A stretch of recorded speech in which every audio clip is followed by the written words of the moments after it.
Kachari अष्टोत्तर Shri श्रीमधि divine grace अभय चरणारविंद भक्ति वेदांत स्वामी श्रील प्रभुपाद की जय। नित्य लीला प्रविष्ट ISKCON founder acharya saviour of the whole world Srila Prabhupada की जय। नामाचार्य हरिदास ठाकुर की जय। प्रेम से कहो श्री कृष्णा चैतन्य प्रभु नित्यानंदा श्री अद्वैत गदाधर श्रीवासादि गौर भक्त वृंद की जय। श्री श्री राधा पार्थ सारथी ललिता विशाखा गोप गोपिका श्याम कुंड राधा कुंड गिरि गोवर्धन की जय। श्री श्री गौनिताई की जय। श्री श्री सीताराम लक्ष्मण हनुमान की जय। समवेत भक्त वृंद की जय। अनंत कोटि वैष्णव वृंद की जय। इस्कॉन वर्तमानाचार्य वृंद की जय। श्री एकादशी महामहोत्सव की जय। गौर Premanandi all glories to Samuel devotees, all glories to Samuel devotees, all glories to Samuel devotees, all glories to Sri Guru and Gauranga। जय जय श्री चैतन्य जय नित्यानंद श्री अद्वैत चंद्र जय गौर भक्तवृंद। जय जय श्री चैतन्य जय नित्यानंद श्री अद्वैत चंद्र जय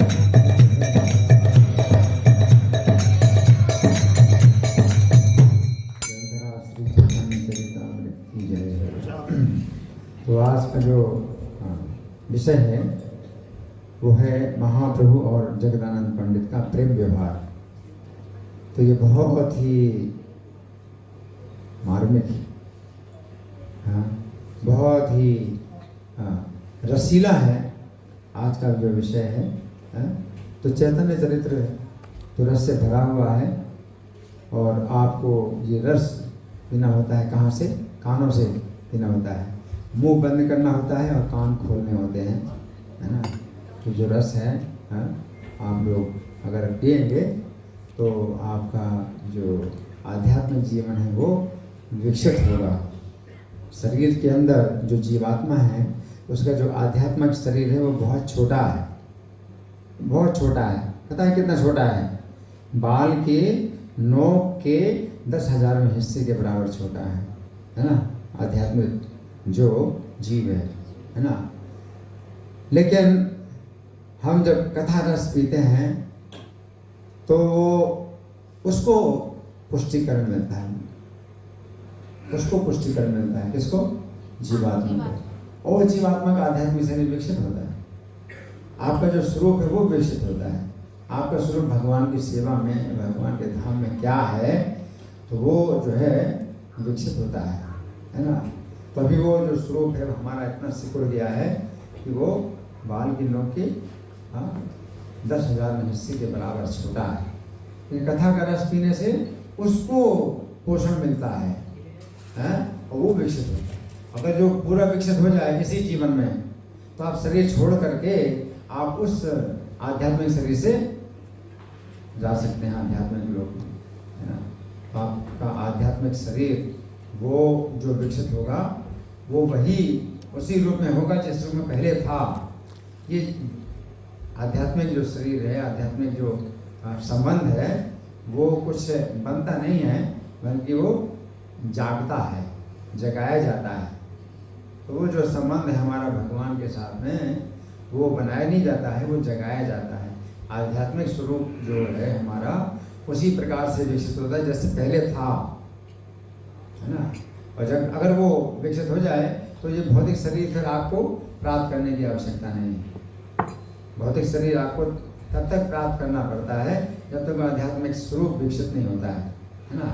जैसे कि आपका पैर अगर कटा है तो आपको जो है लकड़ी का पैर लगाना पड़ता है ना।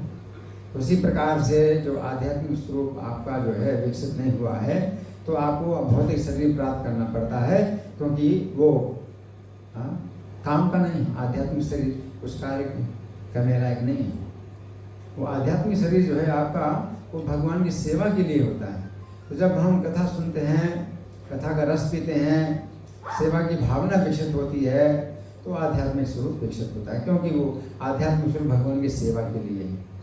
जब हम भगवान की सेवा छोड़ देते हैं और माया की सेवा करना चाहते हैं, तो आध्यात्मिक स्वरूप जो है वो क्या हो जाता है, सिकुड़ जाता है। अब वो जो है किसी काम का नहीं है, क्योंकि वो भगवान की सेवा करने के लिए था। अब सेवा की भावना खत्म हो गई, तो आध्यात्मिक स्वरूप आपका शरीर भी वो हो गया। अब कथा का रस पिएंगे, हैं, हरे कृष्ण जप करना, श्रवण कीर्तन, ये सब कार्यक्रम जो प्रभुपाद ने दिए हैं, वो इसलिए दिए हैं कि वो जो है सेवा की भावना विकसित हो, आध्यात्मिक स्वरूप। अब आध्यात्मिक स्वरूप आपका स्त्री का भी हो सकता है, पुरुष का भी हो सकता है, भगवान की माता के समान भी कई स्त्रियां हैं, और भगवान के पिता के समान भी कई पुरुष है ना। भगवान के सखा भी बहुत हैं, भगवान की सखियां भी बहुत हैं। आपका जो भी भाव होगा वो विकसित होगा, जिसमें कोई थोपने की आवश्यकता नहीं है कि हम मंजरी हैं या हम गोपी हैं, इसकी कोई ज़रूरत नहीं है मानने की। वो आप जो है जब सेवा में लगेंगे, सेवन कीर्तन में लगेंगे, तो वो जो आपका भाव है वो स्वाभाविक रूप से जागेगा। तो जगाना है, सुप्त पड़ा हुआ है ना। तो इसमें कोई थोपने की आवश्यकता नहीं, हमें तो भगवान की गोपी बनना है, हमें तो भगवान की मंजरी बनना है। क्यों बनना है? क्योंकि बताया गया मंजरी भाव सबसे ऊंचा है।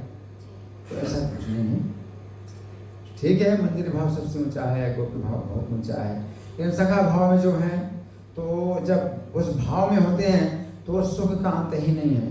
तो उसमें कोई अंतर नहीं पड़ता, कोई भगवान के सखा भाव में हो, कोई भगवान के शांत भाव में हो, तो कोई अंतर नहीं पड़ता। दास भाव में, किसी भी भाव में, किसी भी रस में आप हैं, तो उसमें सुख का अंत नहीं है। हम तो जब रस से बाहर निकलते तब कहते हैं कि भाई सखा भाव से ऊपर वात्सल्य भाव है, वात्सल्य भाव से ऊपर श्रृंगार भाव है। तो ये सब तो जब हम रस से बाहर आते हैं तो हम देखते हैं, लेकिन रस जब रस में हम होते हैं तो उस रस में जो है कोई अंत नहीं है, उस रस का कोई अंत नहीं है ना। तो आप कथा सुने बड़े ध्यान से, ये आपका जो है पोषण करेगा, आपके आध्यात्मिक पोषण करेगा। आप लोग बड़े ध्यान से सुने। इसमें जगदानंद पंडित का जो प्रेम व्यवहार है भगवान चैतन्य के प्रति, तो उसका वर्णन हुआ है। जगदानंद पंडित को बताया गया है कि सत्यभामा की अवतार, सत्यभामा द्वारका में भगवान की है ना 8 जो मुख्य रानियां हैं, उनमें से एक है पत्नी भगवान की है, लेकिन वो भी भगवान की पत्नी है, चैतन्य महाप्रभु की लीला में पुरुष रूप में आई, जगदानंद पंडित के रूप में। और जो विष्णु प्रिया देवी, वो भी सत्यभामा की अवतार है, जो भगवान की पत्नी है। तो दोनों रूपों में जो है भगवान के साथ में जो सत्यभामा है, ये सत्यभामा ने 2 रूप धारण किए। स्त्री रूप धारण किया तो भगवान की पत्नी है, भगवान के विरह में कष्ट भोग रही हैं, भगवान ने संन्यास ले लिया है, लेकिन वही सत्यभामा पुरुष रूप में जगदानंद पंडित के रूप में है। और बहुत इनका जो है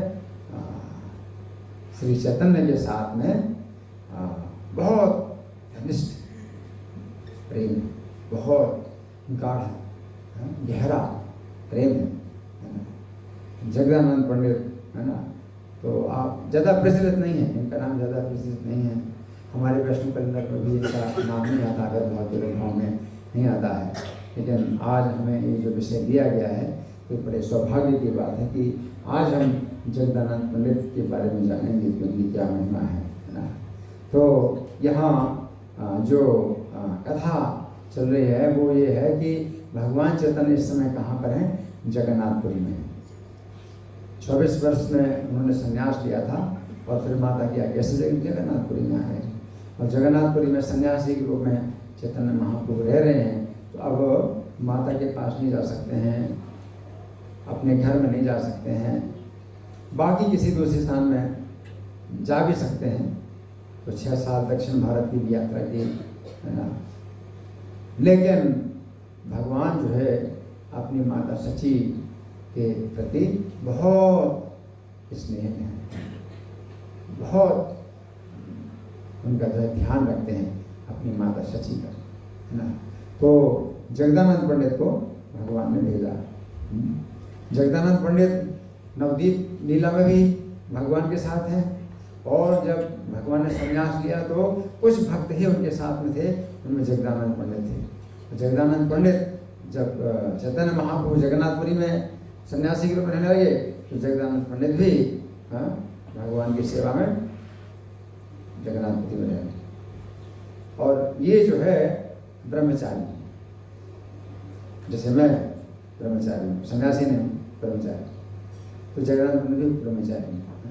तो ब्रह्मचारी जो है जैसे सन्यासी की सेवा में लगे होते हैं, कोई सन्यासी जो है अपने सेवा में जो है किसी ब्रह्मचारी को लगाते हैं। तो जगदानंद पंडित जो है एक प्रकार के जो है भगवान की सेवा में है, चैतन्य महाप्रभु सेवा में है। निजी सेवक तो नहीं है, इनके निजी सेवक तो गोविंद और दूसरे कौन है, काशीश्वर पंडित है ना। हाँ, काशीश्वर पंडित और गोविंद उनके निजी सेवक। इन जगदानंद पंडित भगवान की सेवा में है, और उनका प्रेम जो है इतना है, इतना अधिक है कि भगवान सची माता के पास जगदानंद पंडित को भेजते हैं, है ना। तो यहाँ पर आता है वर्णन, चैतन्य चरितामृत अंत लीला का अध्याय 12 है। इसमें बताया गया है कि महाप्रभु के आदेश का पालन करते हुए जगदानंद पंडित माता को देखने के लिए नदिया नगर में आए। चैतन्य महाप्रभु नदिया नगर छोड़ दिया तो जगदानंद पंडित ने भी नदिया नगर छोड़ दिया। अब चैतन्य महाप्रभु सन्यासी हैं तो अपने घर में वापस नहीं जा सकते हैं, लेकिन जो ब्रह्मचारी हैं वो जा सकते हैं, और भगवान का संदेश लेकर के माता के पास आए हैं, माता सची के पास आए हैं, है ना। पूर्व वर्ष जगदानंद आई देखी बारे प्रभु आज्ञा लैया आइला नदी नगरे। जब ही आए तो माता के चरण कमलों की वंदना की। सची माता बहुत सम्मानित भगवान की माता है, चरण कमलों की वंदना की और जगन्नाथ जी के वस्त्र दिए और जगन्नाथ जी का प्रसाद दिया। भगवान ने जो अपनी माता के लिए जो है जो भेजा था, जगन्नाथ जी के वस्त्र भेजे और जगन्नाथ प्रसाद, तो जगन्नाथ ने माता को दिया, और महाप्रभु की ओर से भी सची माता को नमस्कार किया। अपनी ओर से नमस्कार किया माता को, फिर महाप्रभु की ओर से भी नमस्कार किया माता को, और भगवान की पूरी विनती और प्रार्थना भी सुनाई। भगवान ने क्या विनती और प्रार्थना की है माता से। माता को जो है भगवान ये संदेश भेजा करते थे कि हे माता, मैंने जब संन्यास लिया था तो उस समय मेरा जो दिमाग है वो कुछ खराब हो गया था। भगवान कहते हैं कि मेरा दिमाग खराब हो गया था कि मैंने संन्यास ले लिया है, क्योंकि तुम्हारा जो स्नेह जो मुझे प्राप्त हो रहा था, अब मैं तुम्हारे उस स्नेह से वंचित हो गया हूँ, है ना। लेकिन अब संन्यास ले लिया है तो अब वापस आने में बड़ी निंदा की बात है, पर मैं अब वापस तो तुम्हारे पास नहीं आ सकता हूँ, लेकिन मैं क्या कर रहा हूँ, पश्चाताप कर रहा हूँ इस बात का। तो भगवान माता को जो है इस प्रकार संदेश देते हैं और विनती, उसमें यहाँ कहें कि सच्ची माता को जो है भगवान चैतन्य की सारी विनती और प्रार्थना बताई। भगवान प्रभुर नाम है माता रे दंडे माते कैला, प्रभुर विनती स्तुति माता रे कहिला। जगदानंद के आने से सच्ची माता बहुत आनंदित हुई। जब ये महाप्रभु के विषय में बतलाते तो रात दिन सुनती थी माता को। माता का जो है जो चेतना है, माता की जो चेतना है वो अपने पुत्र में ही लगी रहती है हमेशा दिन रात, कि मेरा पुत्र इस समय कैसा होगा, है ना। तो अपने पुत्र की जो देखभाल किया करती थी, अब वो यही चिंता में लगी कि मेरे पुत्र की देखभाल कैसे होती होगी, है ना। मेरा जो पुत्र है अभी सन्यासी बन गया है, अब तो कुछ भोजन अपनी रुचि के अनुसार किसी से बोलेगा नहीं, और कौन उसको देगा उसकी रुचि के अनुसार।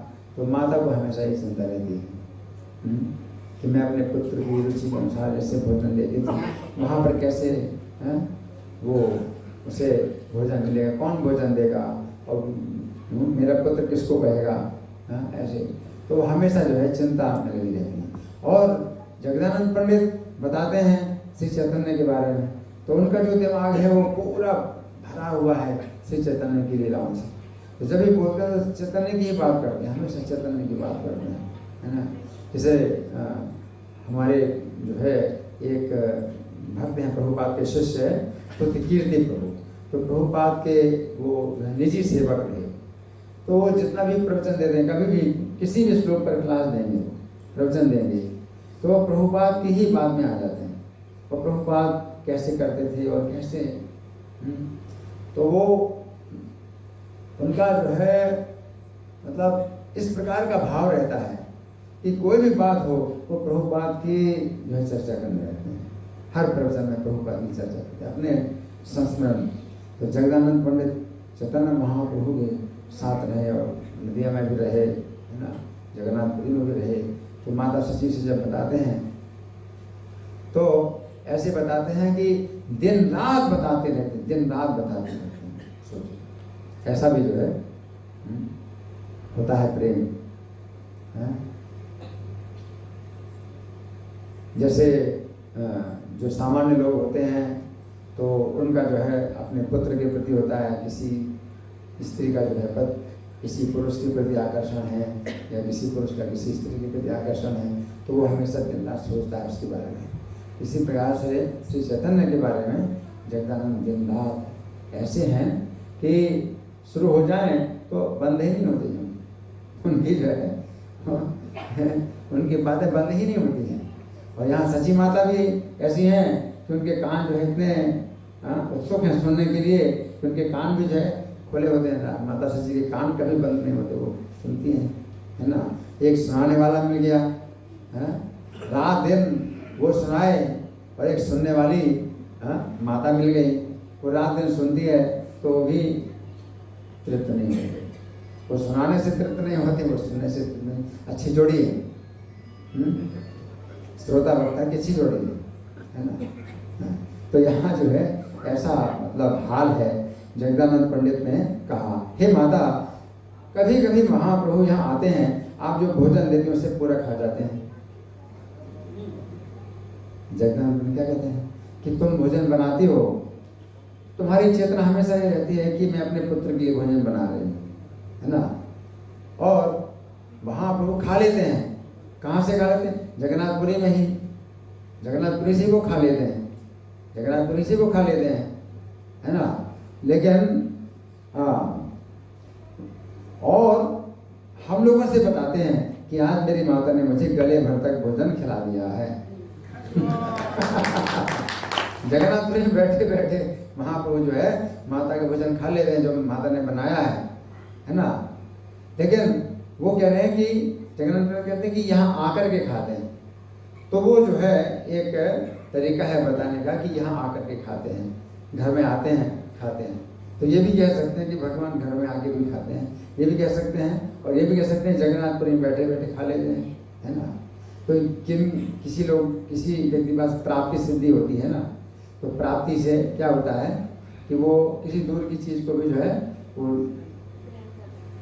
बोले, तो भगवान के लिए फिर क्या आश्चर्य है कि जगन्नाथपुरी से वो माता का भोजन खा लें, है ना।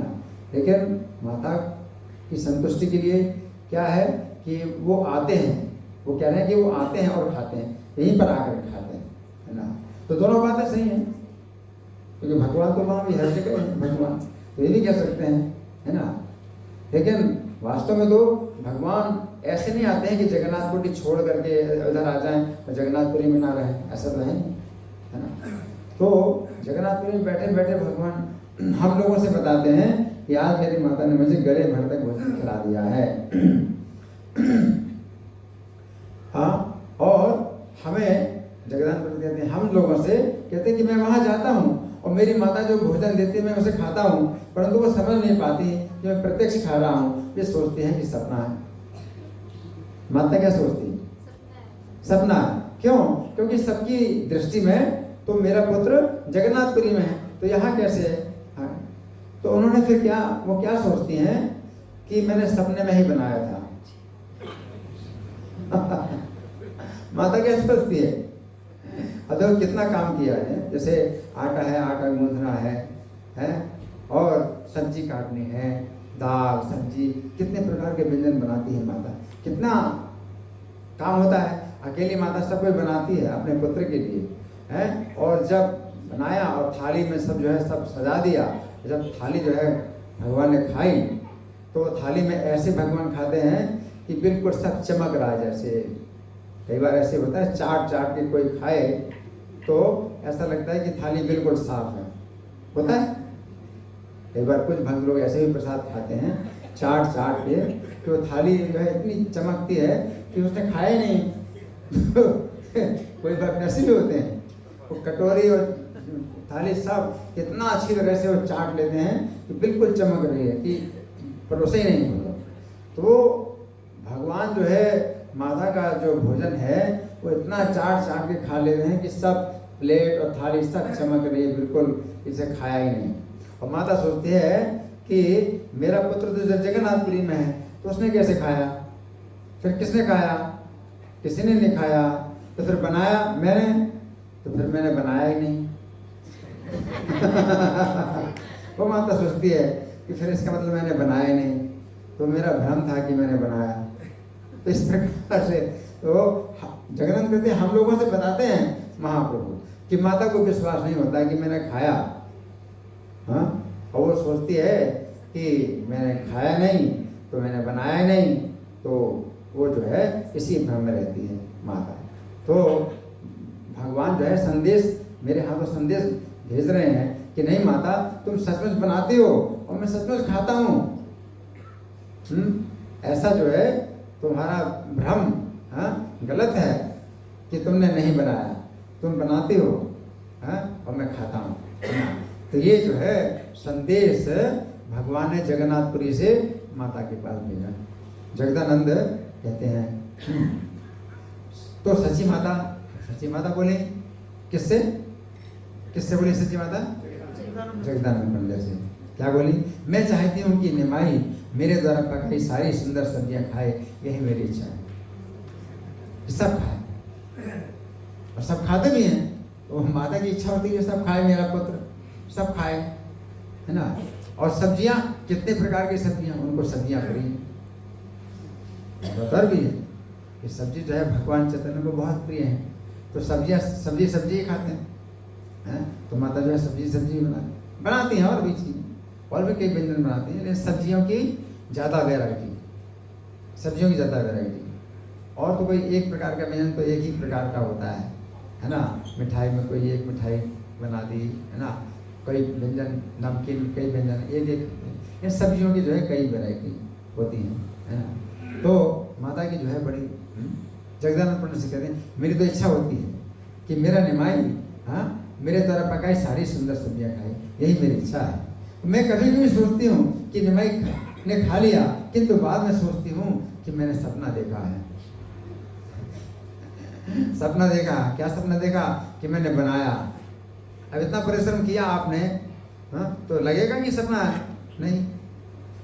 अगर आप अकेले बनाए, सब कितनी प्रकार की सब्जियां काट रहे, कितना परिश्रम कर रहे हैं, तो कोई कितना भी कहे कि नहीं आपने सपना में बनाया है, सच में नहीं बनाया है, तो आप क्या विश्वास करेंगे? नहीं, हो नहीं सकता। लेकिन भगवान जगन्नाथपुरी में, है ना, और माता का जो भाव है अपने पुत्र के प्रति, वो क्या है? मनुष्य भाव में। तो मेरा पुत्र जो है, जैसे मैं मनुष्य हूँ, मेरा पुत्र भी जो है मनुष्य। तो जो है जो मनुष्य भाव होता है, इसमें प्रेम बहुत गहरा होता है। ईश्वर भाव में भक्त लोग जो है भगवान से प्रेम करते हैं, तो वो भी जो है दिव्य है। लेकिन जब मनुष्य भाव में जो माता है भगवान को पुत्र समझती है ना, तो वो जो प्रेम है वो बहुत गहरा होता है। माता यशोदा का भी कृष्ण के प्रति मनुष्य भाव, तो जो वात्सल्य भाव होता है उसमें ज़्यादा योग माया का प्रभाव होता है कि भगवान का ऐश्वर्य ढका रहता है। तो अज्ञान की स्थिति नहीं है, अज्ञान की स्थिति नहीं है ना। इसमें ज्ञान ढका हुआ है योग माया के द्वारा, लेकिन ये अज्ञान नहीं कहा जाता है। है? ये जो है इस स्थिति की बहुत प्रशंसा की जाती है, इस स्थिति को बहुत ऊंचा माना जाता है। तो माता जो है अपने पुत्र को जो है ईश्वर नहीं मानती है, मेरा पुत्र है ना, और जो है मेरे पुत्र को भोजन का सुख मिले, स्वादिष्ट भोजन मिले, मेरा पुत्र खाए, है ना। तो ये जो है माता की इच्छा है ना। तो जगदानंद पंडित और सची माता रात दिन चैतन्य महाप्रभु के सुख के विषय में बातें करते हैं। हे मत जगदानंद सची माता सने चैतन्य रे सुख कथा कहे रात्रि दिने। तो श्री चैतन्य की सुख कथा रात दिन कहते हैं। सची माता भी बोलती हैं कि सची माता अपने संस्मरण सुनाती हैं, कितने साल तक, 24 साल तक तो मेरा पुत्र मेरे साथ रहा। तो कितने बातें सच्ची माता भी जो है बताती हैं जगदानंद पंडित को, तो वो सुनते हैं। तो वो कथा कहलाती है सुख कथा। श्री चैतन्य की जो कथा है वो सुख कथा है, इसमें सुख ही सुख मिलता है। और इस कथा में चैतन्य का जो है प्रत्यक्ष संग प्राप्त होता है। भगवान की कथा में भगवान का प्रत्यक्ष संग प्राप्त होता है ना। तो सुख कथा है। और बाकी जो कथाएं संसार की वो क्या है, दुख कथा है। बाकी सब दुख कथाएं, एक बार पढ़ दो तो दोबारा फिर वो जो है क्या होता है, नीरस, उसमें कुछ रस नहीं। ये सुख कथा, ये इसको जितना बार आप सुनते हैं, जितने बार पढ़ते हैं, उतना ही और नया नया रस मिलता है। तो भगवान की जो कथा है वो सुख कथा कहलाती है। और बाकी जितनी कथाएं न्यूज़पेपर में होती है, उपन्यासों में होती हैं, ये सब दुख कथाएं है ना। वही अगर पिछले दिन का समाचार पत्र देता है तो आप नाराज हो जाएंगे कि कल का समाचार पत्र क्यों दिया मुझे,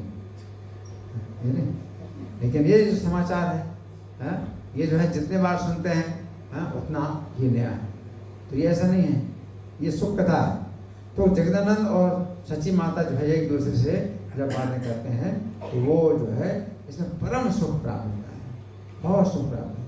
जैसे रघुनाथ दास गोस्वामी 18 साल तक चैतन्य महाप्रभु की संगति में जगन्नाथपुरी में, जब चैतन्य महाप्रभु ने अपनी लीला समाप्त कर दी तो उनके विरह में रघुनाथ दास जो है जगन्नाथपुरी से आए गोवर्धन, क्या सोच के कि गोवर्धन के शिखर से कूद करके आत्महत्या कर लेंगे। लेकिन जब रूप गोस्वामी, सनातन गोस्वामी ने सुना कि ये विचार है तो उन्होंने कहा नहीं, ऐसा मत करो, ऐसा मत करो। जो आपको चैतन्य के विरह का अनुभव हो रहा है तो इसका एक उपाय हम बताते हैं। वो क्या है, रोज 3 घंटा आप चैतन्य कथा सुनाइए। आप जो रहे उनके साथ तो जो लीलाएं आपने देखी वो सुनाइए। उनको सुनाने से वो सुरक्षित भी हो जाएंगी, नहीं तो आपके जाने के बाद कोई जानेगा भी नहीं कुछ, कोई नहीं जान पाएगा कि भगवान ने क्या लीलाएं की। तो आप ये लीलाओं को सुनाइए, है ना। तो वो 3 घंटा जब रोज चैतन्य कथा सुनाते थे तो उनका विरह फिर दूर हो गया। चैतन्य के विरह का अनुभव फिर उनको नहीं होता। तो भगवान की कथा में आपको भगवान का संग, वह डायरेक्ट संग प्राप्त होता है, प्रत्यक्ष संग प्राप्त होता है। तो यहाँ जो है जगदानंद और सची माता रात दिन किस में लगे रहते हैं, सुख कथा में। श्री चैतन्य सुख कथा कहे रात्रि दिने। श्री चैतन्य की सुख कथा जो है रात दिन दोनों कहते हैं। जगदानंद पंडित भी कहते हैं और सची माता भी कहती हैं। और जब एक कहता है दूसरा सुनता है, दूसरा कहता है तो पहला सुनता है। इस प्रकार से सुनते हैं और सुनाते हैं। जगदानंद पंडित नदिया में अन्य सारे भक्तों से मिले, और भी दूसरे भक्त थे नदिया में, उनसे मिले, है ना। लेकिन श्रीवास पंडित नहीं थे। श्रीवास पंडित ने नदिया छोड़ दिया। क्यों? क्योंकि श्रीवास पंडित के घर में भगवान ने बहुत लीलाएं करी, असंख्य लीलाएं करी, रात भर कीर्तन करते थे तो ना। तो श्रीवास पंडित को अब वो जो घर में चैतन्य का जो है इतना विरह अनुभव होता था कि वे अपने दूसरे घर में चले गए। कहाँ? कुमारहट्ट में। कुमारहट्ट में चले गए, वहाँ उन्होंने अपना घर बनाया, तो नदिया को छोड़ दिया। अद्वैताचार्य के साथ में भगवान ने इतनी लीलाएं करी, तो नदिया में रह करके उनको भगवान के इतना विरह अनुभव हुआ कि वो शांतिपुर में ही चले गए। 2 घर थे, फिर शांतिपुर में चले गए, फिर नदिया में आते नहीं थे। तो श्रीवास पंडित और अद्वैताचार्य ने जो है नदिया छोड़ दिया है। और सची माता नदिया में रहती हैं, उसी घर में जहाँ निमाई थे, है ना। और जगदानंद पंडित दूसरे भक्तों से मिले जो नदिया में रहते थे, है ना। इसके बाद जगदानंद पंडित आचार्य अद्वैत से मिलने गए, अद्वैत आचार्य से मिलने गए। वहाँ में नहीं, नदिया में नहीं, कहाँ पर है अद्वैत आचार्य? कहाँ पर है? शांतिपुर में, है ना। तो अद्वैत आचार्य से मिलने गए तो वे भी उनसे मिलकर बहुत आनंदित हुए। वासुदेव दत्त और मुरारी गुप्त जगदानंद पंडित को मिलकर इतने प्रसन्न हुए, उन्होंने उन्हें अपने घरों में रखा, उन्हें जाने नहीं दिया। जगदानंद पंडित के मुख से श्री चैतन्य की गोपनीय कथाएं सुनते थे। गोपनीय कथाएं मतलब ऐसी भी लीलाएं भगवान चैतन्य की जो कि सामान्य लोग नहीं समझ पाते, नहीं जान पाते थे, है ना। तो जगदानंद पंडित के मुख से जो सुनते थे वो महाप्रभु के सुख विषय में सुनने के महासुख में अपने आप को भूल जाते थे। ये सब नदिया के जो भक्त हैं, जब भी जगदानंद पंडित किसी भक्त के घर मिलने जाते तो वो भक्त परम सुख में तुरंत ही अपने आप को भूल जाता था। जगदानंद पंडित को देख करके अपने को भूल जाता था। जगदानंद मिलिते जाय जय भक्त घरे, से भक्त सुख आप न पासारे। जगदानंद पंडित की जय हो। धन्य है जगदानंद पंडित, धन्य है, उन पर श्री चैतन्य की इतनी कृपा है कि जो भी मिलता है वो सोचता है मुझे साक्षात श्री चैतन्य की संगति प्राप्त हो गई। हरि बोल। चैतन्य प्रेम पात्र जगदानंद धन, जार मेले से माने पाई लो चैतन्य। शिवानंद सेन के घर में रहे जगदानंद पंडित, और उन दोनों ने लगभग 16 सेर चंदन का सुगंधित तेल तैयार किया। दोनों ने मिलकर, शिवानंद सेन और जगदानंद पंडित मिलकर। शिवानंद सेन बहुत महान भक्त हैं। ये जो है 200 भक्तों को गौड़ देश से जो है लेकर के और हर साल जगन्नाथपुरी जाते थे, और उन सब भक्तों का जो है रास्ते में रुकने का भी सब प्रबंध करते थे, भोजन का भी प्रबंध करते थे, और कई दिन की यात्रा होती थी। पैदल चलते थे। पैदल कितने एक दिन में पैदल कितने चलते थे? मान लो 20 किलोमीटर 30 किलोमीटर, है ना। तो जो है गौड़ देश से या नवद्वीप से जगन्नाथपुरी कितना है, कितना होगा करीब 500 किलोमीटर, 500 किलोमीटर, है ना। हाँ, तो अगर मान लो 50 किलोमीटर भी चले एक दिन में तो कितने दिन लगेंगे? 10 दिन लगेंगे, है ना। तो 10 दिन से भी ज़्यादा लगते थे, और रोज़ उनको ठहराना, कहीं ना कहीं ठहराना, है ना, और उनका जो है भोजन का प्रबंध करना, रास्ते में नदी पड़ती तो नदी पार कराना, उसका भी पैसा देना, कितने मतलब कई तरह के कर भी चुकता करना, सब जो है मतलब अकेले करते थे शिवानंद सिंह। तो शिवानंद सिंह महान भक्त और जगदानंद पंडित महान भक्त, दोनों महान भक्त मिल करके इन्होंने क्या किया? 16 सेर चंदन का सुगंधित तेल तैयार किया। चंदन का तेल, चंदन की लकड़ी तो आप जानते हैं घिसते हैं, है ना। चंदन का तेल कितना कम निकलता है ना। चंदन का तेल कैसे तैयार किया उन्होंने, कितना परिश्रम हुआ? 16 सेर चंदन का तेल। चंदन का जो तेल है बहुत महंगा है। अंदाजा है कितना, क्या रेट होगा चंदन के तेल? लाखों रुपए में है, लाखों रुपए में किलो, लाखों रुपए का 1 किलो है चंदन का जो तेल है। तो कितना? 9000 का 50 ml मिलता है, हमको मिलता है 9000 का 50 ml। 50 ml का मतलब 50 ग्राम भी नहीं है, 50 ml का मतलब 30 ग्राम करीब हो। 30 ग्राम मतलब 40 ग्राम तक होगा। 40 ग्राम तेल जो है 9000 रुपए का मिलता है, मतलब 1,80,000 रुपए किलो। अरे वो 16 सेर तेल तैयार किया इन दोनों ने मिल करके, कितना परिश्रम किया। दोनों चैतन्य की चेतना में है, चैतन्य की सेवा में है। 16 सेर तैयार किया चंदन का तेल, है ना, दोनों ने मिल करके। और सुगंधित तेल से मिट्टी का बड़ा घड़ा भरा, एक घड़ा। 16 सेर जो चंदन का तेल है तो उसका जो है कितना बड़ा घड़ा होगा जो कि मतलब भरा होगा 16 सेर। 16 सेर 16 मतलब किलो मान लो, तो 16 किलो जो पानी मतलब जितना आता है उससे ज़्यादा तेल होगा। तेल तो हल्का होता है ना, तेल तो हल्का होता है, तो वो जो है 16 सेर 16 किलो जैसे पानी है तो कम से कम 20-25 किलो पानी का जो है घड़ा मतलब होगा, उसमें 16 सेर चंदन का तेल आएगा। इतना बड़ा घड़ा तैयार किया, मिट्टी का घड़ा। उन दिनों जो है रखने के लिए कोई ऐसे मतलब बर्तन नहीं होते थे। अगर कोई और बर्तन लेंगे तो और भारी हो जाएगा, धातु का बर्तन नहीं तो और भारी हो जाएगा। तो अगर हल्का कोई अगर बर्तन है, आजकल तो सब हल्के आते हैं, मजबूत भी होते हैं, प्लास्टिक के पैकिंग में जो है मतलब सब कुछ होता है, कैन होती हैं है ना, उठाने का हैंडल भी होता है, सब कुछ होता है। उस समय तो नहीं था ना, मिट्टी का घड़ा, और मिट्टी का घड़ा कैसे आराम से उठाया जाए, ऊपर रखा जाए और पैदल चला जाए, और 500 किलोमीटर चलना। सोचिए, अकेला व्यक्ति जगदानंद पंडित जो है 16 सेर तेल चंदन का, है ना, उसकी कीमत भी कितनी, और मिट्टी के घड़े को कैसे उठाना, कैसे रखना, है ना, वो जो है जगन्नाथपुरी ले आए बड़े यत्न के साथ, बहुत यत्न। आप सोचिए कितनी सावधानी से उठाते होंगे, रखते होंगे।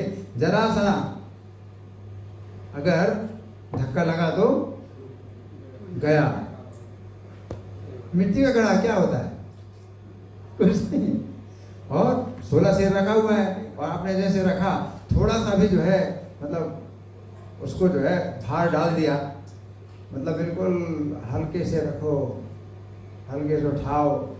रखने में थोड़ा सा भी अगर आपने ऐसे झटका दे दिया तो क्या होगा, फैल जाएगा, एक बूंद भी नहीं मिलेगा, सब बेकार हो जाएगा, है ना। बड़े यत्न से जगन्नाथपुरी लेके आए। सुगंधि करिया तैल गागरी भरिया, नीला चले लैया आइला जतन करिया। इस तेल को गोविंद की निगरानी में रख दिया, गोविंद को दिया, चैतन्य महाप्रभु को नहीं बताया। गोविंद उनके जो है जो निजी सेवक थे, उनको दिया, निगरानी में रखा। बहुत कीमती है, उसकी कीमत कितनी और बढ़ गई जब कोई व्यक्ति अकेला लेके आए 500 किलोमीटर चल करके। कीमत तो पहले से बहुत ज़्यादा है, और मिट्टी के घड़े में रख कर के कोई व्यक्ति लेकर के आए तो उसकी कीमत दोने से भी ज़्यादा हो जाए। गोविंद को दिया वो तेल, और कहा, अनुरोध किया, इस तेल को महाप्रभु के शरीर में मल दिया करना, भगवान के शरीर में मल दिया करना। इसलिए गोविंद ने श्री चैतन्य से कहा, जगदानंद पंडित कुछ सुगंधित चंदन का तेल लेके आए। अब ये गोविंद का ये कर्तव्य है कि पता है जगदानंद पंडित सुगंधित तेल लाए हैं। उनकी इच्छा है कि आप अपने सिर पर थोड़ा सा तेल लगाएं, इससे पित्त और वायु के कारण जो रक्तचाप है वो काफी कम हो जाएगा। रक्तचाप मतलब ब्लड प्रेशर, तो रक्तचाप जो है कम हो जाएगा, उससे पित्त जो है शांत होगा। वो बंगाल में एक बड़ा घड़ा तेल उन्होंने तैयार किया है, और बड़े यत्न से लेके आए हैं, तैयार भी किया और लेके भी आए, बंगाल से लेकर के आए। महाप्रभु कर दिया। सन्यासी को तेल से, वो भी विशेष इस प्रकार के सुगंधित तेल से कोई प्रयोजन नहीं होता, इसे तुरंत यहाँ से ले जाओ। भगवान जो है बड़े कठोर सन्यासी हैं। तेल और फिर सुगंधित तेल है नहीं, सन्यासी जो है के लिए उचित नहीं है। भगवान ने कहा ये तेल जगन्नाथ मंदिर में दे दो। हाँ, अब लाए हो तो इसका जो है बहुत बढ़िया उपयोगी तो होना चाहिए। तो भगवान ने सबसे बढ़िया जो उपयोग होता है भगवान की बुद्धि, और किसी की बुद्धि नहीं है, सबसे बढ़िया उपयोग भगवान जगन्नाथ मंदिर में दे दो, और दीपकों में जलाया जा सके, इस तरह तेल बनाने का परिश्रम पूरी तरह सफल हो जाएगा। ये हाँ, तो उन दिनों जो है मतलब दिया से जो है, घी के दिया से जो है जगन्नाथ जी के मंदिर में प्रकाश किया जाता है। अभी भी करते हैं, अभी तो बिजली है, तो बिजली के प्रकाश में हम लोग भगवान को जो है मतलब वो करते हैं, प्रकाशित करते हैं, लेकिन मंदिर अभी जगन्नाथ मंदिर में वही परंपरा चली आ रही है। तो भगवान ने कहा कि घी की जगह ये तेल का जो है इस्तेमाल करो, वो सुगंधित तेल है, वो जलेगा, भगवान को सुगंधि भी प्राप्त होगी, प्रकाश भी प्राप्त होगा, हैं, तो ये सफल हो जाएगा। गोविंद ने समाचार जगदानंद पंडित से कहा तो जगदानंद मौन रह गए, एक शब्द नहीं बोले। जगदानंद मौन हो गए, कुछ शब्द नहीं बोले। इसका मतलब क्या है कि वो सहमत नहीं है। अगर चुप हो गए, बोले कुछ नहीं, इसका मतलब वो सहमत नहीं है, मौन रह गए। अब 10 दिन बीत गए। कितने दिन बीत गए? 10 दिन बीत गए। गोविंद ने पुनः श्री चैतन्य से कहा जगदानंद पंडित की इच्छा है कि आप तेल स्वीकार कर लें। महाप्रभु ने जब सुना तो क्रोध में आकर कहा तो एक तेल मालिश करने वाला क्यों नहीं रख लेते? एक तेल मालिश करने वाला भी है रखो, जो मेरी मालिश किया करेगा। क्या मैंने ऐसे सुख के लिए संन्यास लिया है? भगवान इस तेल को स्वीकार करने से मेरा सर्वनाश हो जाएगा। तुम सभी हंसोगे। ऐसो के लागे आमी करे लो संन्यास, आमा सर्वनाश तो मारे परिहास। यदि रास्ते से गुजरते ही किसी व्यक्ति ने मेरे सिर के इस तेल को सूंघा तो मुझे दारी सन्यासी सोचेगा। दारी सन्यासी मतलब दारा माने स्त्री और दारी माने स्त्री वाला, तो लोग सोचेंगे कि मैं स्त्री वाला सन्यासी हूँ, है ना। बड़ी निंदा की बात है। स्त्री को रखे, स्त्री के साथ रहे कोई सन्यासी, है ना। और सन्यासी भी अपने को बताए, ऐसे भी पाखंडी लोग होते हैं सन्यासी ऐसे। तो भगवान ने कहा कि जो है कोई मुझे अगर ऐसा सोचेगा तो भी मेरे लिए बड़ी लज्जा की बात है। कोई सोचे भी, अगर नहीं बोलता सामने, सोचता भी है तो भी मेरे लिए बड़ी लज्जा की बात है। चैतन्य के ये शब्द सुनकर गोविंद मौन रहे। अब गोविंद चुप, क्या करें? वहाँ उनकी इच्छा है कि भगवान इस्तेमाल करें, यहाँ भगवान की इच्छा है, अब वो बेचारे क्या करें? वो मौन रहे। अगले दिन जगदानंद महाप्रभु से मिलने आए। चैतन्य ने जगदानंद पंडित से कहा, हे पंडित, आप मेरे लिए बंगाल से कुछ तेल लाए हैं, किंतु सन्यासी होने के कारण मैं उसे स्वीकार नहीं कर सकता। भगवान बोले, ये तेल जगन्नाथ मंदिर में दे दीजिए, जिससे इसे दीपकों में जलाया जा सके। इस तरह तेल बनाने का आपका परिश्रम सफल हो जाएगा। तो भगवान ने तो बहुत अच्छा बोला। जगदानंद पंडित ने कहा, आपसे झूठी कहानी कौन कहता है?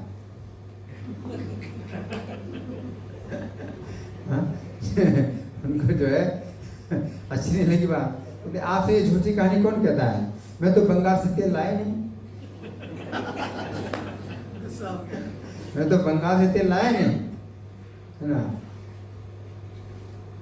ये भी एक तरीका होता है, हाँ, अपना रोष प्रकट करने का ये भी तरीका होता है। मैं तो बंगाल से तेल लाया नहीं। वही कहकर जगदानंद पंडित ने कमरे में गए और तेल का घड़ा निकाला और श्री चैतन्य के सामने आंगन में फेंक दिया, तोड़ डाला।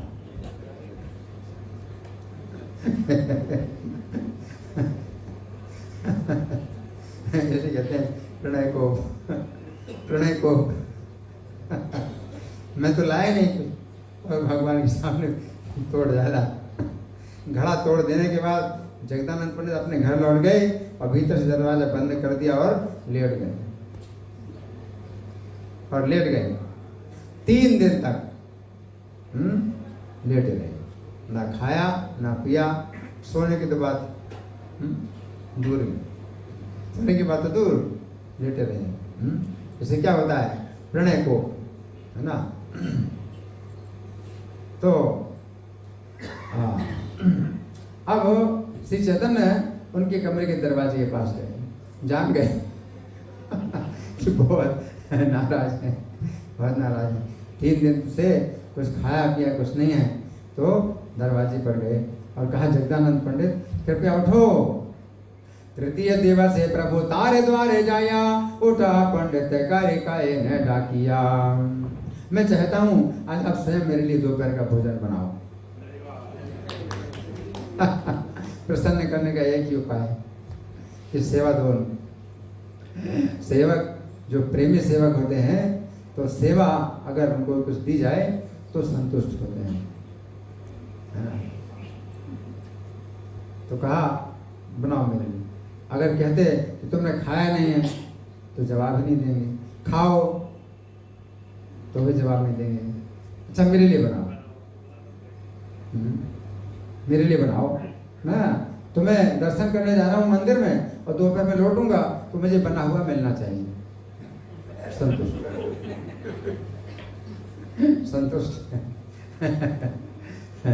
श्री चैतन्य कहकर चले गए। जगदानंद पंडित अपने सैया से उठे, स्नान किया, तरह तरह की सब्जियां बनाने लगे।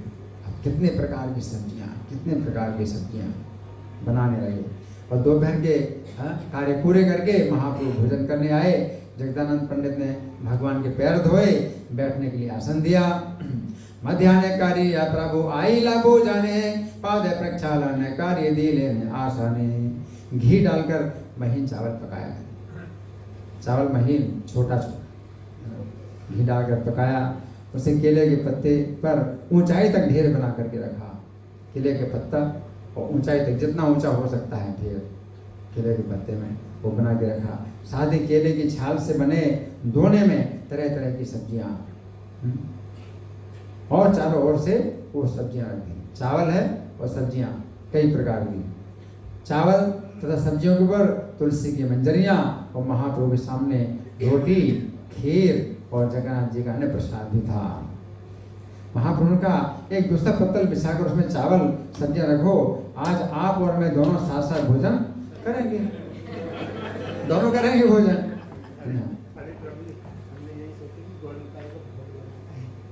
अच्छा तो ये भोग ही लग रहा है, गणेश को भोग ही लगा रहे हैं।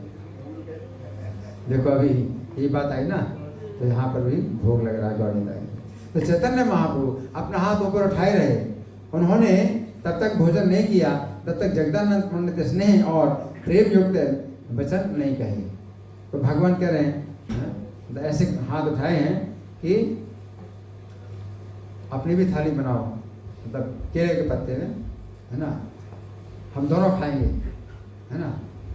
तो भगवान हाथ उठाए रहे, लेकिन जगदानंद पंडित स्नेह प्रेम युक्त ये वचन कहे, कृपया आप पहले प्रसाद ग्रहण करें, मैं बाद में खाऊंगा, मैं आपके आग्रह को नहीं टालूंगा, मैं जरूर खाऊंगा।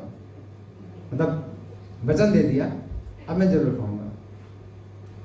आपने मेरा बनाया खाया तो अब मैं जरूर खाऊंगा, जरूर खाऊंगा, लेकिन आप पहले भोजन करें। क्या है? सेवा की भावना है ना। सेवक जो है मतलब इस तरह का ये व्यवहार है, सेवक का स्वभाव होता है ना। श्री चैतन्य ने प्रसन्नतापूर्वक भोजन ग्रहण किया, जो सब्जियों का स्वाद लिया, तो फिर कहने लगे, हैं तुम क्रोध में भी भोजन पकाते हो तो फिर बहुत स्वादिष्ट होता है क्रोध में।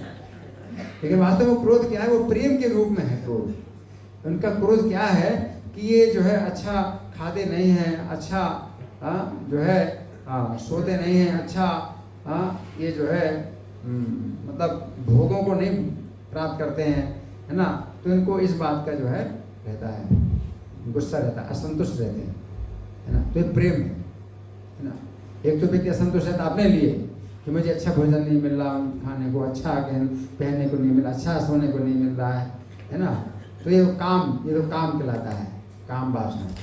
और दूसरी है प्रेम कृष्ण के प्रति, कि जो असंतुष्टि होती है कृष्ण के प्रति कि ये जो है अच्छा नहीं खाते हैं, है ना। तो इस बात का जो है जो क्रोध होता है, असंतोष होता है, ये प्रेम का एक रूप है। तो भगवान कहते हैं जब क्रोध में तो भोजन पकाते हो तो भी बहुत स्वादिष्ट होता है। वास्तव वो प्रेम है, वो क्रोध जो है वो प्रेम है ना। इससे पता चलता है कि कृष्ण आपसे कितने प्रसन्न है।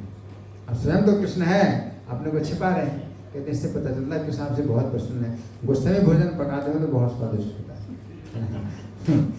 चूंकि कृष्ण स्वयं भोजन करेंगे इसलिए भी आपसे इतना अच्छा भोजन बनवाते हैं। तो कृष्ण यानी वहाँ जो उनके जगदानंद पंडित के घर में जो अर्चा विग्रह हैं उनके लिए चैतन्य महाप्रभु कहते हैं कि तुमसे बनवाते हैं, कृष्ण बहुत प्रसन्न है। ये वास्तव में तो वो स्वयं कृष्ण है ना। तो फिर आपने ऐसा अमृत तुल्य अन्न कृष्ण को अर्पित किया है, मतलब आपके सौभाग्य की सीमा का कौन अनुमान लगा सकता है। भगवान ऐसा बोले। जगदानंद पंडित ने उत्तर दिया, जो खाने वाला है उसी ने इसे पकाया है। तो उनका संकेत इसी तरह से है? तो मतलब सीधे नहीं बोल रहे हैं, क्योंकि भगवान छिपा रहे हैं अपने को, तो वो भी अपनी बात पर जो है सीधे नहीं बोल रहे संकेत में। जो खाने वाला है उसी ने ऐसे पकाया है, जहाँ तक मेरा संबंध है मैं तो केवल सामग्री जुटाता हूँ। मैं तो सामान लाया, कई प्रकार की सब्जियां लाया है, लेकिन बनाया किसने? जो खाने वाला उसी ने बनाया। जगदानंद पंडित कहते हैं। जगदानंद पंडित महाप्रभु तरह तरह की सब्जियां परोसते गए। अब इतनी प्रकार की सब्जियां हैं, और जो भी खत्म हो जाए, थोड़ा सा भी खाली जाए तो भर दें। तो जो है वो जो दोना था उसको भरते जाते हैं, है ना। और महाप्रभु डर के मारे कुछ नहीं कहते हैं, प्रसन्नतापूर्वक खाते हैं। कि फिर से 3 दिन के लिए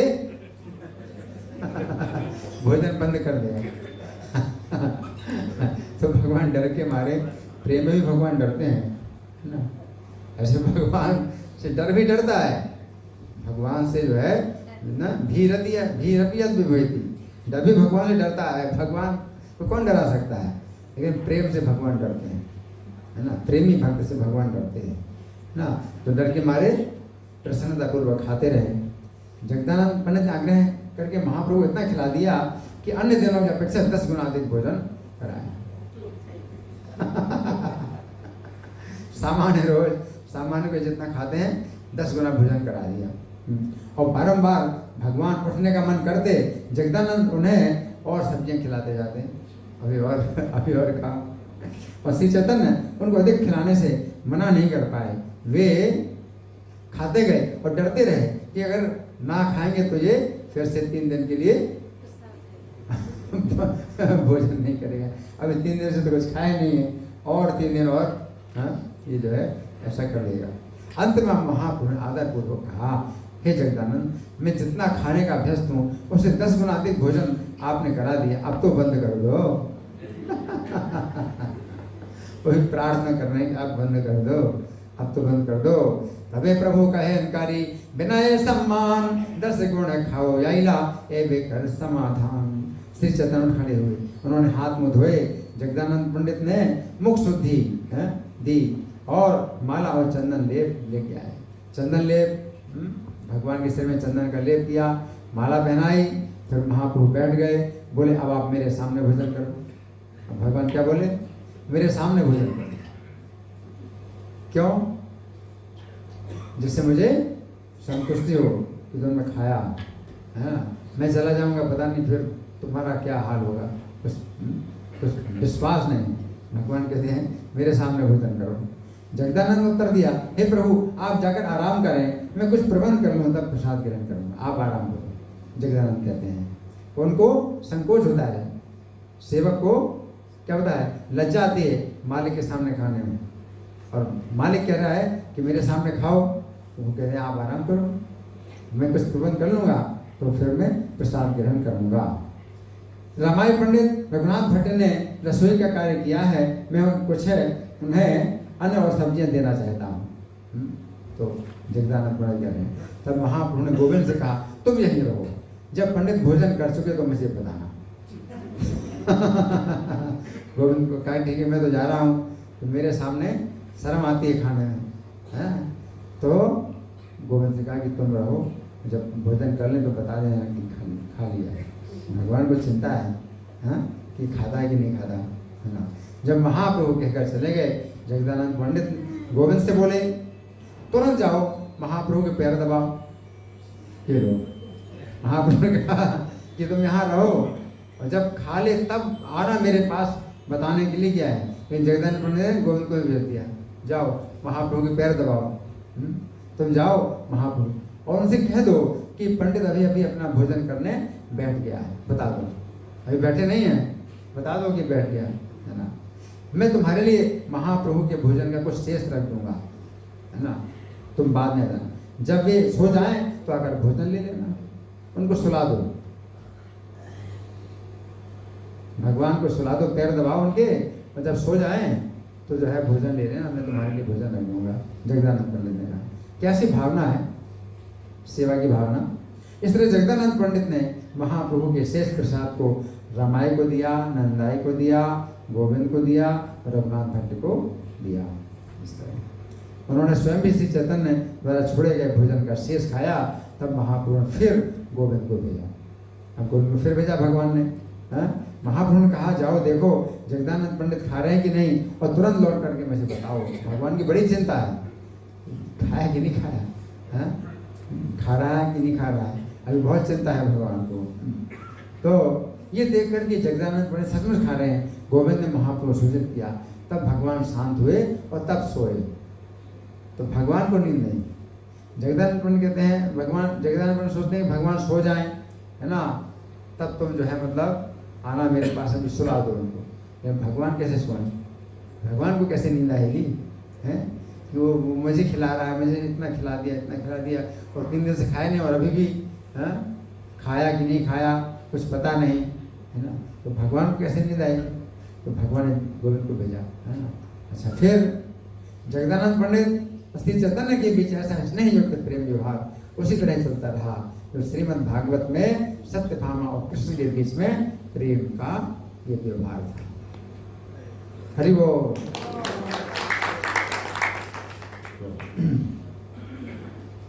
जगदानंद पंडित के भाग्य की सीमा का अनुमान कौन लगा सकता है। ये स्वयं ही अपने सौभाग्य के उदाहरण है। इनके सौभाग्य का जो है, इनके सौभाग्य की तुलना कहीं से नहीं हो सकती। अगर इनका सौभाग्य है तो कैसा है, इनके ही सौभाग्य के जैसा। इनका सौभाग्य ऐसा है, इनके ही सौभाग्य जैसा है ना। जो कोई भी जगदानंद पंडित और श्री चैतन्य के बीच के प्रेम व्यवहार के विषय में सुनता है। सुन रहे आप लोग, सुन रहे तो तैयार हो जाओ सुनने के लिए। जो कोई भी जगदानंद पंडित और श्री चैतन्य के बीच के प्रेम व्यवहार के विषय में सुनता है या पढ़ता है तो उसे कृष्ण का प्रेमावेश प्राप्त होता है। जगदानंदे प्रेम वेवर सोने जय जन प्रेम स्वरूप जाने पाए प्रेम धन। इस तरह से हमने कुछ चर्चा की आज के विषय में, और आज कथा जल्दी समाप्त होना है, लेकिन फिर भी हमारे पास समय है। हम 8:30 बजे तक आज कथा करेंगे, तो उसके बाद फिर केक वितरण है ना। तो अभी हमारे पास समय है मंथन का। तो अभी आपने कथा श्रवण किया, अब क्या करेंगे, कथा मंथन करेंगे। कथा मंथन से क्या मिलता है, अमृत। समुद्र मंथन से अमृत निकला, तो कथा मंथन करेंगे, ठीक है। तो आप लोगों की ओर से कोई विचार, कोई प्रश्न है या मैं प्रश्न करूं, कोई चर्चा, हैंड माइक है।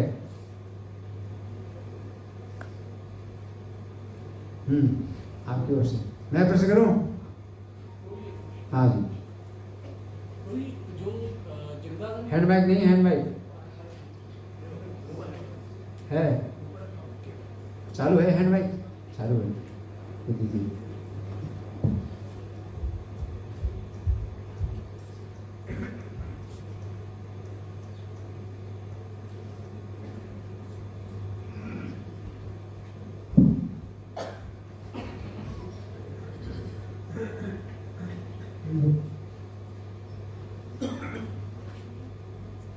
हरे कृष्ण बोली धन्यवाद। वही जैसे अभी आप कथा में कह रहे थे कि जगदानंद जो पंडित हैं वो भगवान महाप्रभु के लिए चंदन का तेल लेके आए थे। तो महाप्रभु ने बोला कि आप जगन्नाथ जी को दीजिए और उनके दिए जलाए, सुगंध भी आएगी और प्रकाश भी आएगा। तो अब जगन्नाथ जी स्वयं भगवान है और महाप्रभु भगवान है, तो जगन्नाथ पंडित जी ने उस घड़े को। अच्छा प्रश्न है। हाँ, इस तरह से कथा का मंथन हो रहा है। तो जब कोई व्यक्ति कथा सुनता है तो इस तरह से जो है विचार होता है, इसके फिर मनन करते हैं, कथा सुनते हैं फिर मनन करते हैं, उससे फिर प्रश्न बनते हैं। हाँ ठीक है ना। तो हम आपके प्रश्न इतने हो गए ना, आपका प्रश्न। हाँ ठीक है, ये बहुत अच्छा विचार है कि भगवान जगन्नाथ की सेवा। लेकिन जो भक्त है तो कभी भक्त का जो है भगवान के किसी एक विशेष स्वरूप में उसका जो है एकाग्रता होती है। भगवान के किसी एक रूप में एकाग्रता है ना। और विशेष रूप से बातचीत करना, सब निकटता है ना, सेवा है ना, वो सब जो है मतलब चैतन्य महाप्रभु वो सचल जगन्नाथ हैं, वो अचल जगन्नाथ हैं, है ना। अचल जगन्नाथ हैं वो तो स्वीकार कर लेते हैं, जो भी सेवा करोगे स्वीकार करेंगे, है ना। तो सामान्यतः तो वो कुछ ऐसे बोलते नहीं हैं अचल जगन्नाथ। तो लेकिन अचल जगन्नाथ भी जो है कुछ भक्तों के साथ में लीलाएं करते हैं और वे भी जो है कई संकेत देते हैं कि उनकी कैसे सेवा करनी है, तो वो अलग बात है। लेकिन जब चैतन्य स्वयं जो है लीला कर रहे हैं जगन्नाथ मंदिर में, तो वो जो है उनके साथ में वो संबंध फिर जितना प्रगाढ़ होता है उतना फिर वो जगन्नाथ जी के साथ नहीं होता है ना। तो जगन्नाथ जी के दर्शन करें या ना करें, श्री चैतन्य के दर्शन करें, श्री चैतन्य की सेवा में उनको जो है पूरी तृप्ति होती है। तो जगन्नाथ जी के दर्शन भी हो सकता है वो ना करें, लेकिन श्री चैतन्य का जो है, जैसे हरिदास ठाकुर थे तो उनको तो अधिकार नहीं था जगन्नाथ जी के दर्शन करने का, क्योंकि इस तरह की रूढ़ियाँ जो बनी थी हैं कि भाई मुसलमान परिवार में पैदा हुए हैं, है ना। तो इसमें भी भगवान चैतन्य ने कोई बाधा नहीं डाली है। कलयुग में इस प्रकार के भी अज्ञान होते हैं, चैतन्य महाप्रभु कोई बाधा नहीं डाली। चैतन्य महाप्रभु स्वयं हरिदास ठाकुर की कुटिया में आते थे उनको दर्शन देने के लिए। तो भगवान की जो है जो कृपा है वो इतनी सीमित नहीं है कि जो मंदिर में भगवान हैं, अगर कोई व्यक्ति ना जा पाए मंदिर में या उसको जाने का अगर अवसर ना मिले या जाने का अधिकार ना मिले, जाने से रोका जाए, तो वो भगवान की कृपा जो है सीमित नहीं है। भगवान की कृपा सीमित है तो उसको भगवान जो है कृपा करते हैं। तो ऐसी कोई मतलब बात नहीं है कि मंदिर में अगर आप नहीं आ पाते हैं तो भगवान की जो कृपा है वो ना मिले हैं। तो भगवान तो भाव देखते हैं। तो यहाँ पर चैतन्य महाप्रभु जो है स्वयं अगर लीला कर रहे हैं तो वो जो है संबंध जो बनता है वो ज़्यादा प्रगाढ़ होता है ना। तो उनकी जो सेवा की भावना है वो इतनी ज़्यादा प्रगाढ़ है कि इतना जो मैंने परिश्रम से जो तेल बनाया है और मैं लाया हूँ, तो श्री चैतन्य के अगर सिर में नहीं लगाया गया, अगर श्री चैतन्य के शरीर में नहीं लगाया गया तो ये बेकार है। तो ये भावना है, ये भावना भगवान जानते हैं और भगवान जो है भावग्राही है। तो ये नहीं, भगवान ऐसे मतलब लकीर के फकीर नहीं है कि मेरे आदेश का पालन नहीं किया, है ना, चले जाओ, भाग जाओ, मैं तुम्हारा त्याग करता हूँ, ऐसे नहीं है भगवान।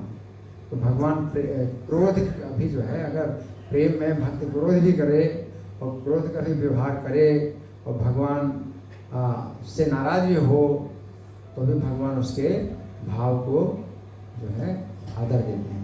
भगवान भाव का आदर करते हैं, भगवान भावग्राही है। ठीक है, और कोई प्रश्न?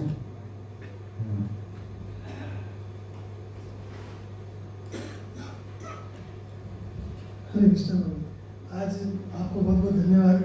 आपके आविर्भाव दिवस के दिन आज जगदानंद पंडित की आपने विशेषकर कथा सुनाई। तो आज कथा प्रारंभ होने के साथ ही जैसे समाप्त हो गई जैसे लगा, मतलब क्योंकि जगदानंद पंडित का जो भगवान के साथ जो लीलाएं हैं वो बहुत और भी कुछ लीलाएं हैं, और आपने बहुत मतलब शुरू किया तो बहुत अच्छा लगा, लेकिन बहुत जल्दी 1 घंटे का समय मालूम ही नहीं पड़ा कि मतलब कथा हुई। तो इससे पहले चैतन्य महाप्रभु को यह चंदन का तेल क्यों लेके आते, इससे मुझे एक बात याद आ रही है चैतन्य चंद्रामृत की, तो मैं ऐसा बताना चाह रहा था।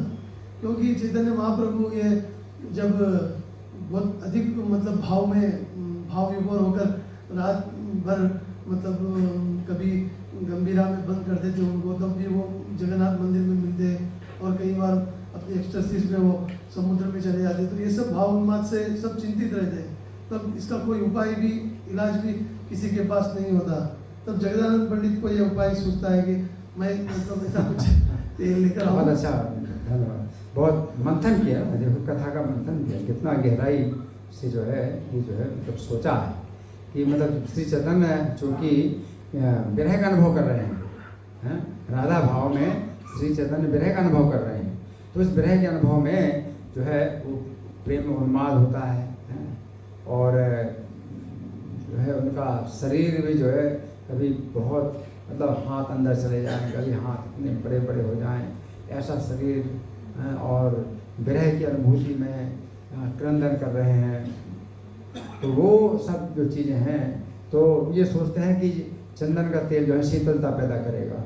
तो विरह की अग्नि को शांत करने के लिए चंदन की जो है शीतलता जो है ये मतलब कुछ काम करेगी, है ना।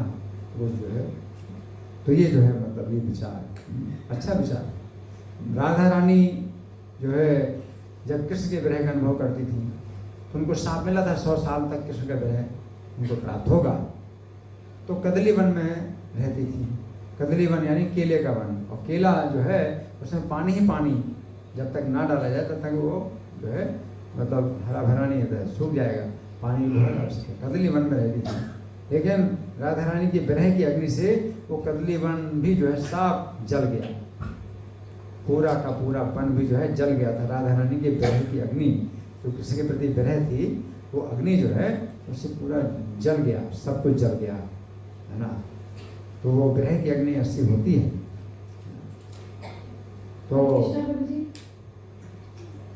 हाँ, तो वो जो है शांत करने के लिए जगदानंद पंडित ने विचार किया कि भगवान के लिए जो है चंदन का तेल। हाँ माता जी। हरे कृष्ण जी। प्रभु जी करीब 550 साल पहले कुछ विद्वान हुए थे जिनमें भट्ट थे, लोलट थे, अद्वैताचार्य भी थे। तो ये अद्वैताचार्य वही थे जिनके बारे में अभी आपने बताया है? अद्वैताचार्य एक ही हैं चैतन्य लीला में। अद्वैताचार्य एक ही हैं, दूसरे नहीं हैं। जो चैतन्य महापुरुष 52 साल बड़े थे और उन्होंने पुकारा भगवान को कि इन पाखंडियों का जो उद्धार करो, क्योंकि बहुत पाखंडी लोग जो भक्ति की निंदा करते थे। तो भगवान चैतन्य ने जो है भक्ति के आंदोलन, संकीर्तन आंदोलन को फैलाया और उन पाखंडियों की नाक काटी। तो अद्वैताचार्य की जो है विशेष इच्छा और तीव्र इच्छा और पुकार सुन करके भगवान आए, ठीक है ना। हाँ जी। हाँ प्रभु जी, आपने शुरुआत में बताया कि अद्वैताचार्य नाडिया में नहीं रहते थे और श्रीवास ठाकुर जी भी नाडिया में नहीं रहते थे, वो दूसरी जगह चले गए। तो फिर वो मुझे समझा नहीं कि वो ऐसा क्यों किए। उन्होंने कैसा किया? हाँ, अद्वैताचार्य नदिया में नहीं रहे, उन्होंने अपना घर छोड़ दिया। उनके 2 घर थे, अद्वैताचार्य के 2 घर थे, एक तो नवद्वीप में था और एक शांतिपुर में था। तो कभी शांतिपुर में चले जाते थे और नवद्वीप में आ जाते थे। 2 घर थे उनके। लेकिन उन्होंने जब भगवान चैतन्य चले गए तो वो फिर शांतिपुर में ही रहे, फिर वो अपने इस घर में नहीं रहे। इसका क्या कारण है, कौन बताएगा? हाँ जी, कौन बताएगा? हाँ आप बताइए। हरे कृष्ण प्रभु जी। क्योंकि उस घर में ना प्रभु जी ने बहुत लीलाएं की थी, बहुत कीर्तन किया था, तो इसीलिए उनको वो विरह का अनुभव होता था, विरह का अनुभव होता था इसलिए, ठीक है ना। श्रीवास पंडित के साथ भी भगवान ने बहुत लीलाएं, उनके घर में बहुत लीलाएं की, तो विरह का अनुभव होता था, इसलिए घर छोड़ दिया, ठीक है ना। और हरे कृष्ण प्रभु जी। हाँ जी, हाँ माइक जी जी माइक। अच्छा आपका जी, अच्छा इनका भी प्रश्न, ठीक है आप बोलिए। प्रभु जी, संन्यास जैसे है कि सब कुछ त्याग कर दिया, वैराग्य है, रिनंसिएशन है, तो फिर उनकी आसक्ति का थोड़ा सा आभास मिल रहा है कि चैतन्य महाप्रभु फिर अपनी माता के पास भेज रहे हैं। तो अच्छा प्रश्न, अच्छा प्रश्न है कि जो आसक्ति है इसमें समझना है कि भगवान चैतन्य जो अपनी माता के प्रति जो स्नेह प्रकट करते हैं अपना, तो वो एक जो है कर्तव्य है। और विष्णुप्रिया उनकी पत्नी है, वो भी उनके घर में रहते हैं। ये कहीं जिक्र नहीं आया कि विष्णुप्रिया को संदेश भेजा, अपनी पत्नी को संदेश भेजा, कोई चर्चा नहीं आती अपनी पत्नी को संदेश भेजा। ये जो है मर्यादा, भगवान अपनी माता को याद करते हैं, लेकिन पत्नी कोई बात नहीं है ना। लेकिन विष्णुप्रिया के साथ भगवान जो संबंध बनाए हुए हैं, तो वो उनको प्राप्त होता है, क्योंकि भगवान तो है ना, तो स्वप्न में भी उनको आदेश देते हैं और प्रत्यक्ष में भी भगवान उनसे व्यवहार करते हैं। विष्णु प्रिया इसी तरह का अनुभव करती हैं भगवान के साथ, और भगवान का उनको आदेश भी मिलता है और वैसे वो आदेश के अनुसार कार्य करते हैं। और विष्णु प्रिया ही जो है एक रूप में जगदानंद पंडित हैं जी बताया है ना। लेकिन यहाँ पर जो सन्यासी की मर्यादा है वो बड़ी जो है कठोर है, बड़ी कठोर मर्यादा है ना, कि विष्णु प्रिया के का कोई जिक्र ही नहीं आया कि विष्णु प्रिया को संदेश भेजाओ भगवान ने, कि माता को संदेश भेजा है ना। और माता को जो संदेश भेजा है वो एक माता की रक्षा के लिए, माता के जीवन की रक्षा के लिए, क्योंकि माता का जो है वो तीव्र स्नेह अपने पुत्र के प्रति, और माता को जो चिंता होती है कि मेरा पुत्र ठीक से भोजन नहीं कर पाता होगा, वहाँ सन्यासी बनकर के रहता है तो ना कुछ कहेगा किसी से, ना कोई मतलब खिलाएगा तो कैसे खाएगा, तो वो जो है बनाती हैं और भगवान कहते हैं मैं खाता हूँ है ना। भगवान जो खाते हैं उसमें कोई वो भाव नहीं है कि अपनी इंद्रिय तृप्ति के लिए खाते हैं, वो माता की प्रसन्नता के लिए खाते हैं है ना। ये कथा इसमें आती है गर्ग संहिता में कि एक बार जो है दुर्वासा मुनि पहुँचे ब्रज में, तो भगवान जो है जिन गोपियों के साथ रोज रात्रि में आते थे, तो इस बार देर से आए, तो उन गोपियों ने कहा कि आप इतने देर से आए तो हम तो आपके ग्रह में बहुत कष्ट पाते हैं और आप इतनी देर से क्यों आए।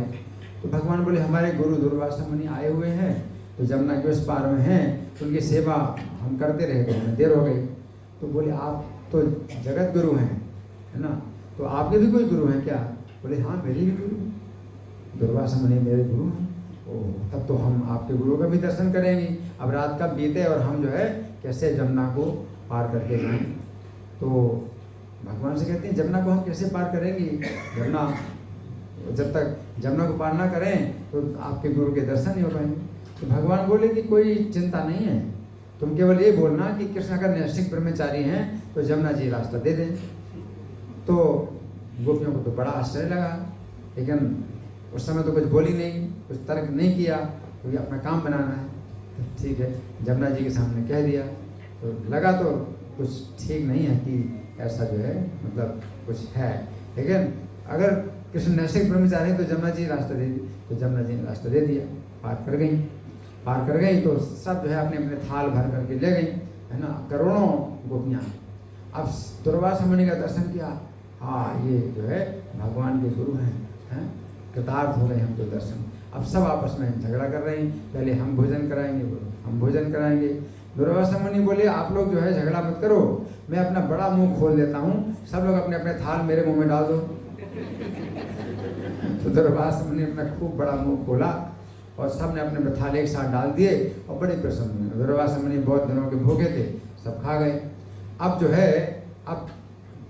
है समस्या हुई फिर से, अब जमुना जी को कैसे पार करें। तो दुर्वासा मुनि बोले कोई चिंता की बात नहीं है। दुर्वासा मुनि बोले कोई चिंता की बात नहीं है, आप ये कह दो कि दुर्वासा मुनि अगर केवल दूर्वा का रस पीते हैं तो जमुना जी रास्ता दे दें। तो सोचा कि तर्क करना ठीक नहीं है, अभी तो अपना काम बनाना है, तो ऐसा कह दिया और जमुना जी पार कर ली। अब जब आए भगवान के पास तो बोले आप गुरु चले दोनों के मिथ्यावादी आप रसिक हैं, हमारे साथ में आप जो है रसिक हैं और आप नैष्ठिक ब्रह्मचारी कैसे हुए, और उन्होंने इतना खाया व्यंजन और वो दूर्वा का रस पीने वाले कैसे हुए।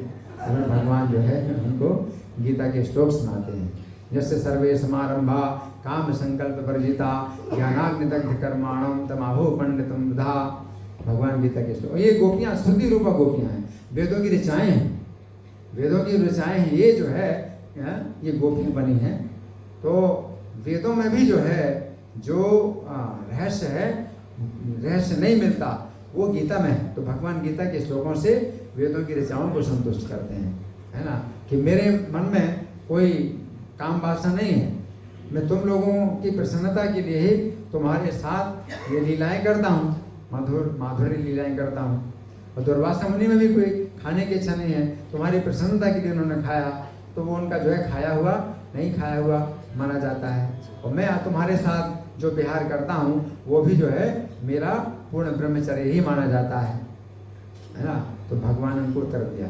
तो यहाँ पर यही समझना है कि भगवान चैतन्य जो माता सची के यहाँ खाते हैं तो वास्तव में उनका जो है अपना कोई वो नहीं है, मतलब इच्छा नहीं है कि स्वादिष्ट भोजन मिले, लेकिन माता जो है देना चाहती है अपने पुत्र के प्रति, उसकी जो है तीव्र भावना है, वात्सल्य भाव है ना।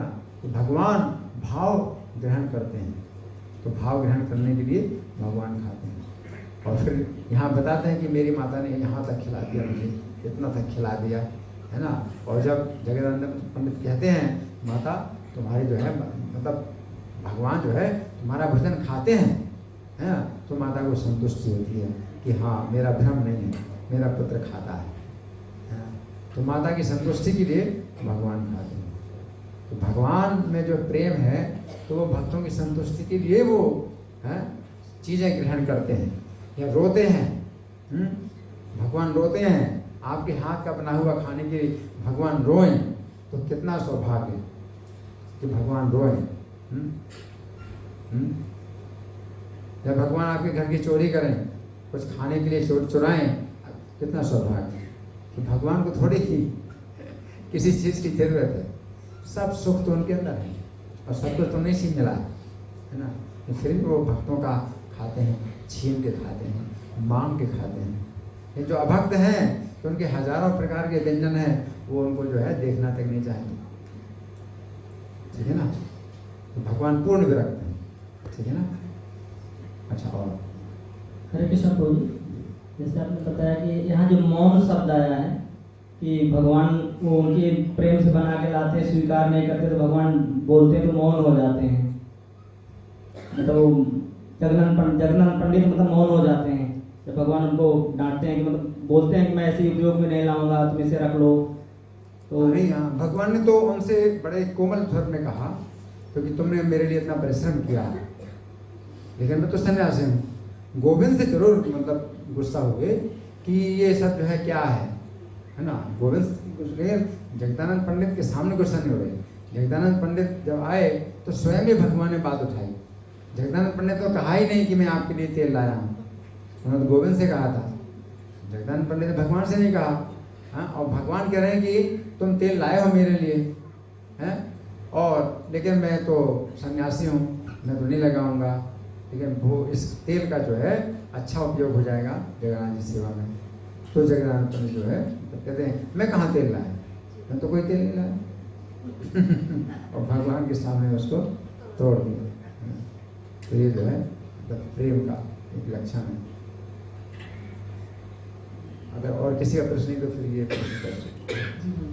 क्वेश्चन एक में बता रहा था, उनको इतना क्रोध इसलिए आया था चंदन का मटका तोड़ा क्योंकि इससे पहले एक और घटना होती है जिसमें जगदानंद पंडित चैतन्य महाप्रभु जब रात को सोते हैं, पत्थर पर सोते हैं, तो उनके बदन पर कुछ मतलब निशान होते हैं, इसलिए उनके लिए वो केले के पत्ते से एक गद्दी बनाते हैं जो शायद सन्यासी के लिए भी कोई वर्जित न हो। लेकिन फिर भी चैतन्य महाप्रभु उसको तिरस्कृत करते हैं, उनको बोलते हैं कि आप गद्दी मेरे लिए लेके आए, तुम चाहते हो कि सन्यासी पलंग गद्दी सब रखे। तो जगदानंद पंडित को तब भी बहुत क्रोध आता कि मतलब इतने मेहनत से उन्होंने भगवान के लिए मतलब आराम देना चाहते हैं लेकिन वो लिया नहीं आनंद भगवान ने। तो दूसरी घटना ये हो जाती कि चंदन का तेल बना कर देते तो गुस्से में वो फेंक दे मतलब। ये प्रेम तो सत्यभामा का जो है जैसे कृष्ण के साथ संबंध था उसी प्रकार का संबंध जो है यहाँ तो भाव है। तो यहाँ भाव है, वो सेवा का भाव है। यहाँ पर वो चीज़ नहीं है, हालांकि जगदानंद पंडित इस समय तो पुरुष रूप में है ना, तो उसको माधुर्य भाव तो नहीं कहेंगे, लेकिन वो सेवा की जो भावना है वो उसी प्रकार की थी जैसे सत्यभामा की कृष्ण के प्रति थी। तो कृष्ण के प्रति उनका भी जो है जो कोप होता था उसे प्रणय कोप बोलते हैं। तो सत्यभामा भी जो है कोप भवन में चले जाती थी। राजाओं की जो है जो स्त्रियां होती हैं तो अगर उन्हें क्रोध मतलब कोई किसी बात से असंतुष्ट होती है तो कोप भवन में चली जाती है। तो जब महल में नहीं है और राजा पूछते हैं दासियों से कि कहाँ है रानी महारानी कहाँ है, तो कहते कोप भवन में है, तो फिर वो राजा जाते हैं उनको मनाने के लिए, उनका कोप दूर करने के लिए। तो सत्यभामा इस प्रकार से कर दी थी, कोप अपना जो है प्रकट कर दी थी। तो वो भी जो है प्रणय कोप, इसे प्रणय कोप कहते हैं। ये प्रेम के कारण कोप है, ये कोप वो काम के कारण नहीं, कामात क्रोध हो भी जाएगी, है ना। गीता में भगवान कहते हैं क्रोध जो है काम से भी उत्पन्न होता है, लेकिन क्रोध प्रेम से भी उत्पन्न होता है ना। तो काम और प्रेम दोनों जो है मतलब एक दूसरे के बिल्कुल उल्टे हैं, है ना। जैसे कि सोना और लोहा, तो दोनों धातु है, तो कभी कभी काम और प्रेम दोनों एक जैसे लगते हैं। भाई सोना भी धातु है, लोहा भी धातु है, लेकिन अंतर क्या है? बहुत अंतर है ना। तो कई बार जो है काम वासना और जो प्रेम है कृष्ण प्रेम, तो वो एक जैसे लगते हैं, लेकिन वास्तव में वो बिल्कुल बहुत अंतर है, उसमें दिन रात का अंतर है। लेकिन क्रोध उससे भी होता है, तो प्रेम से भी क्रोध उत्पन्न होता है, लेकिन वो जो क्रोध है वो भगवान को प्रसन्न करने के लिए होता है, भगवान की उसमें प्रसन्नता होती है। जो काम से जो क्रोध उत्पन्न होता है रजोगुण से उत्पन्न होता है ना, तो रजोगुण के ही प्रभाव से जो प्रेम है वो काम के रूप में परिणत हो जाता है। तो अभी हमें क्या करना है कि हमारे अंदर जो काम है, जो रजोगुण से जो काम उत्पन्न हुआ है ना, तो उसको हमें बदलना है, इसमें प्रेम में बदलना है ना। तो ये विधि, भक्ति की जो विधि है वो यही है कि जो काम वासना है ये एक शक्ति है, तो ये नष्ट नहीं होती है। काम को आप नष्ट नहीं कर सकते हैं, इसको आप शुद्ध कर सकते हैं। तो भक्ति की विधि से आप काम को शुद्ध कर सकते हैं और वो प्रेम में बदल सकता है। लेकिन क्रोध तो होता है, क्रोध दोनों में, ठीक है ना। आइए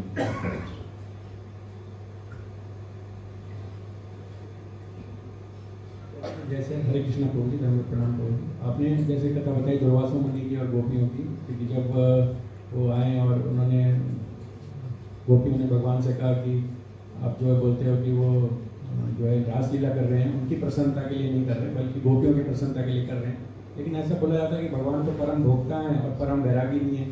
तो ये दोनों में कैसे विरोधाभास है कि वो परम भोक्ता भी हैं, परम वैरागी भी हैं, या तो भोग कर रहे हैं या वैरागी कर रहे हैं। और भगवान जो है परम भोक्ता है, तो वो किस प्रकार से भोक्ता है? गीता में भगवान कहते हैं भोक्तारम यज्ञ तपसाम, मैं यज्ञ और तपस्या को भोगता हूँ। यज्ञ तपस्या नहीं, भक्तों की सेवा जो भाव है उसको मैं भोगता हूँ, उसका मैं आनंद लेता हूँ। भक्तों के जो प्रेम है, उनका जो प्रेम का भाव है, उनका जो है जो सेवा की भावना है, तो उसको मैं भोगता हूँ। भगवान अगर हैं भोक्ता, परम भोक्ता, वो इस प्रकार से हैं। उनको नहीं चाहिए कि जो है अच्छा खाना, अच्छा इस तरह से, जैसे दुर्योधन सोचता था कि कृष्ण को जो है हम ब्लैकमेल कर लेंगे, कृष्ण को ब्लैकमेल करने के लिए, है ना, कि वो पांडवों के विरुद्ध है, जो है जितना भी कार्य है वो कर लेगा और कृष्ण को अपने पक्ष में कर लेगा। तो बढ़िया खिला पिला करके और बढ़िया सुला करके कृष्ण को अपने पक्ष में कर लेगा। तो कृष्ण थोड़ी इस चीज़ के भूखे हैं कि कोई बढ़िया खिलाए पिलाए और सिलाए, इस चीज़ के भूखे नहीं हैं कृष्ण। तो कृष्ण तो अगर आपके पास कुछ नहीं है तो पत्ता फूल फल जल भी उसी से भगवान संतुष्ट हैं। भगवान तो आपके भाव की भूखे हैं। तो भगवान भोक्ता है, लेकिन किस चीज़ के भोक्ता है? भगवान प्रेम, प्रेम के भोक्ता हैं भगवान, ठीक है ना। और कोई अभी समय है हमारे पास कुछ और? अच्छा नहीं, इनका है और किसी का प्रश्न जिसने नहीं प्रश्न किया? नहीं तो फिर इनको ठीक है। प्रभु जी जैसे जगदानंद पंडित और विष्णुप्रिया ये एक ही थे, अलग अलग थे? क्योंकि जैसे सत्यभामा का एक्सपेंशन है जगदानंद पंडित, तो विष्णुप्रिया भी उसी का है। हाँ, तो सत्यभामा ही विष्णुप्रिया हैं और उन्हीं का ही विस्तार जगदानंद पंडित है। दोनों एक साथ, दोनों एक साथ थे। गौर गणों के स्थिति का ऐसा बताया गया, दोनों एक साथ मतलब थे। हाँ एक साथ, ऐसा भी हो जाता है। मैं प्रश्न करूं? ठीक है, तो मैं किसी का है? इनका इधर उधर। हाँ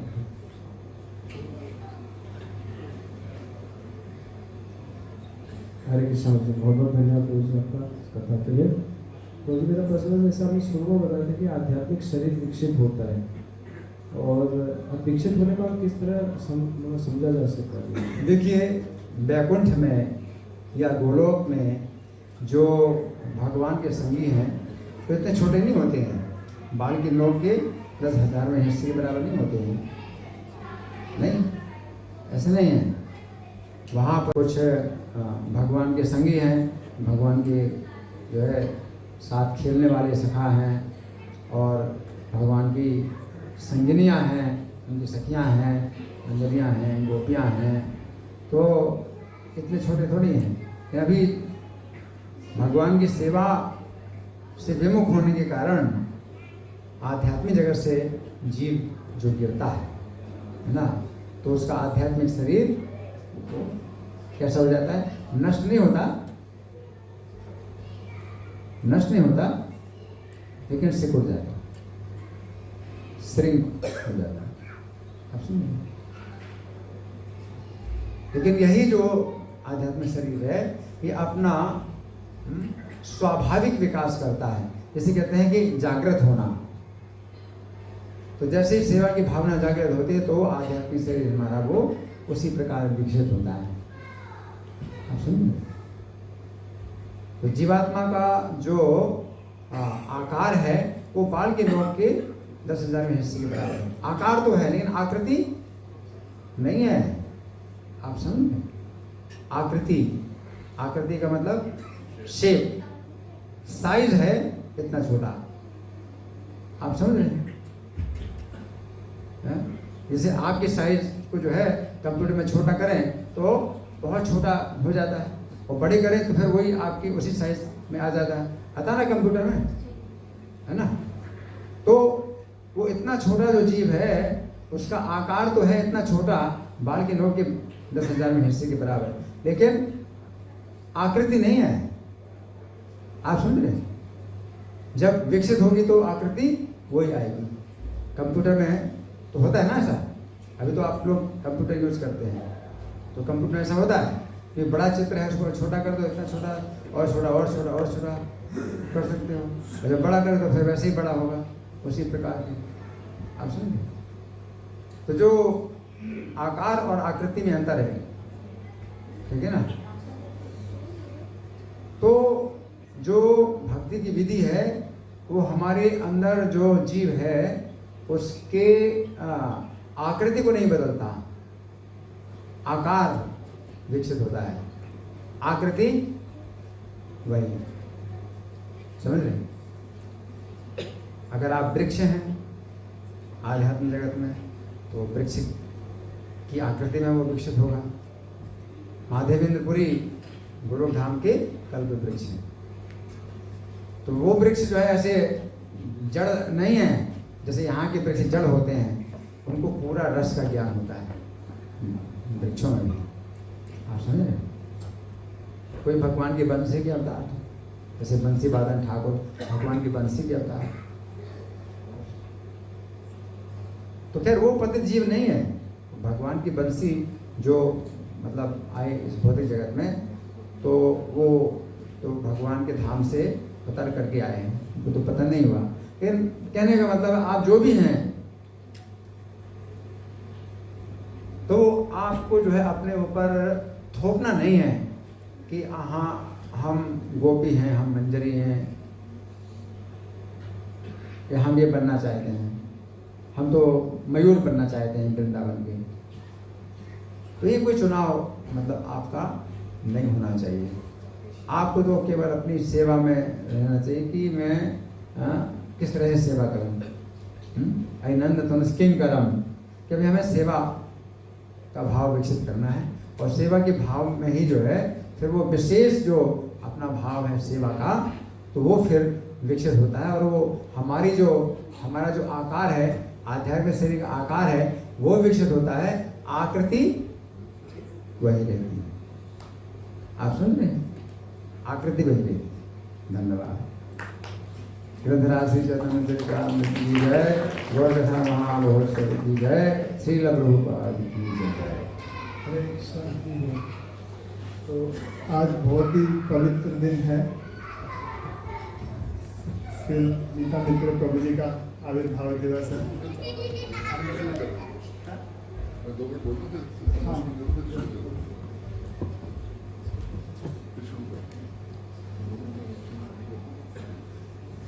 हरे कृष्ण।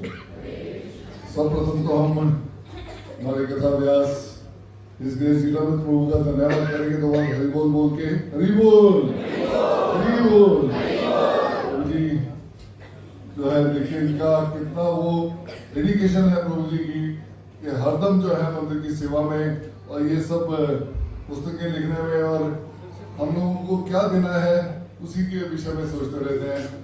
और मेरे ख्याल से इससे ज्यादा डेडिकेटेड जो है मंदिर में शायद और कोई भक्त नहीं है। तो मैं दो विशेष अनाउंसमेंट्स हैं। एक तो शोभा यात्रा जो संडे को होनी थी वो कोरोना वायरस की वजह से आज जो है अभी स्थगित कर दी गई है। तो नेक्स्ट कब होगी उसकी डेट आपको अनाउंस कर दी जाएगी। थोड़ी सी प्रॉब्लम तो चल रही है, उसको देखते हुए हमें ये डिसीजन लेना पड़ा। और 9 तारीख को महाप्रभु का जन्मदिन है, धूमधाम से मनाया जाएगा मंदिर में। मंदिर टेम्पल हॉल के अंदर अभिषेक होगा, उसके बाद प्रसाद होगा और यही इसी प्रांगण में बहुत ही सुंदर लोक नाटिका पेश की जाएगी। आप सभी उस दिन आइए, आकर जो है महाप्रभु का आशीर्वाद लीजिए और बाकी जो है सब कार्यक्रम में भाग लीजिए। आज जैसे कि प्रभु जी बताने जा रहे थे, एक बहुत ही विशेष दिन है। एक तो एकादशी है और हमारे प्रभु जी का आज जन्मदिन।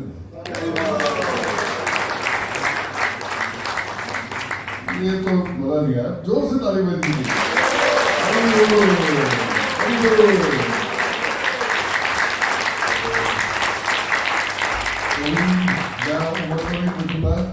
क्योंकि जवान है अभी भी और सदा ही जवान रहे, हमारे लिए ऐसे ही सेवा करते रहे, ऐसे ही हमारे को शिक्षा देते रहे। आने वाले हजारों साल, मैं तो कहूँगा हजारों साल तो नहीं कहूँगा, लेकिन आने वाले कम से कम 50 साल तो हमारे को ये शिक्षा सेवा में लगे हैं। तो हमें लगाए रखे। सबसे बड़ी बात है कि हमें लगाए रखे। प्रभु जी ने देखिए सब लोगों को कैसे जोड़ रखा है। जब भी इनके रूम में जाते हैं, आज हम प्रभु जी एक बात कह रहे थे, एक रूम ऐसा है जिसमें जाने से अच्छी वाइब्रेशंस आती हैं, बड़ी पॉजिटिव वाइब्रेशन। तो वो लगता है किसी आध्यात्मिक कमरे में हम आए हैं तो जाके वहाँ पे एक आध्यात्मिक फीलिंग आती है। बाकी तो सब देखिए समय सभी ऑफिस बनते जा रहे हैं, टेबल लगे हैं, चेयर लगे हैं, लेकिन प्रभु जी के रूम में जाने से एक अलग ही खुशबू, एक अलग ही वाइब्रेशन जो मिलती है, उसका आनंद ही अलग है। प्रभु जी के साथ कभी आप 5 मिनट बैठिए जाकर, देखिए कितना आनंद आता है।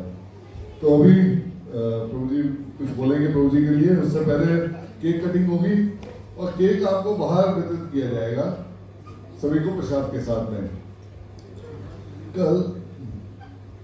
कल आप सभी लोग जो है, कल क्योंकि कथा को विराम दिया जाएगा, 3 दिन की कथा थी, कल आप सभी लोग एक एक करके ऊपर आएंगे। प्रभु जी को जो भेंट देना चाहे आप दे सकते हैं, प्रभु जी का आशीर्वाद ले सकते हैं। तो आज जो है अभी केक कटिंग के बाद प्रभु जी वैसे बाहर ही आ जाएंगे, तो वहाँ अपने हाथ से वितरित करना चाहे तो प्रभु जी वितरित कर सकते हैं, वरना आपको वहीं से ये जो है केक जो है आपको मिलेगा। तो अभी सभी हम खड़े होकर प्रभु जी को अभिवादन करेंगे और उनको जन्मदिन की जो है शुभकामनाएं देंगे।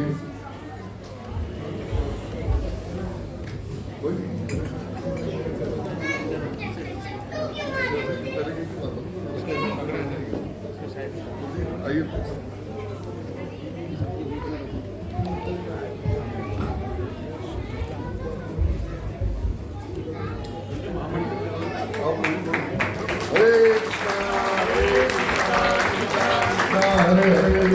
हरे राम राम राम हरे हरे।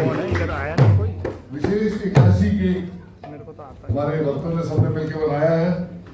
तो ये प्रभु जी भगवान एक बार फिर से प्रार्थना है कि भगवान इनको लंबी उम्र से और ऐसी ही सेवा में लगाए रखे और हमें प्रभु जी अपनी भगवान की सेवा में जुड़े रखे।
एकादशी प्रभु जी का आविर्भाव दिवस भी है और सुबह भक्तों ने मनाया था।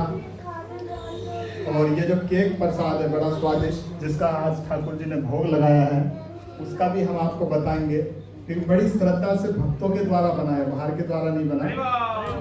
और जैसे श्रद्धा रखते हैं प्रभु जी सदानंद बलदेव प्रभु, बड़ी श्रद्धा है उनकी प्रभु जी के प्रति। ये उन भक्त के द्वारा ये ठाकुर जी के लिए प्रभु जी के लिए विशेष स्पॉन्सर किया गया है केक, जिसको आज ठाकुर जी ने स्वीकार किया है सबों के सामने, वो भी आपको बताएंगे। तो बहुत ही थोड़ा सा समय, मुश्किल से 20 मिनट में आरती भी होनी है, 10-15 मिनट बोलना होगा।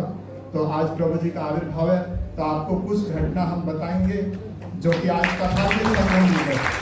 आज जैसे जगदानंद पंडित की प्रभु जी ने कथा बताई है, वो साक्षात चरितार्थ हमने किस तरह से देखी वो बताएंगे।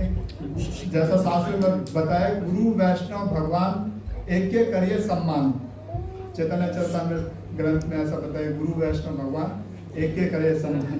तो जैसे कि प्रभु ने आज जगदानंद पर, आप बैठ जाइए जब तो ध्यान से सुनेंगे। तो आज बड़ी सुंदर प्रभु जी ने कथा सुनाई श्री जगदानंद पंडित की, किस तरह से वो तेल का घड़ा जो है 16 से तेल का घड़ा अपने सर के ऊपर 500 किलोमीटर उठा के लेके गए। तो एक बार प्रभु जी टेम्पल हॉल में कथा कर रहे थे, तो इधर कथा होनी थी 5 दिन की, उससे पहले 3 दिन से प्रभु जी कथा कर रहे थे। अलग अलग दिन अलग अलग कथाएं चैतन्य चरितामृत की, और अलग अलग उसी तरह की घटनाएं हो रही थी।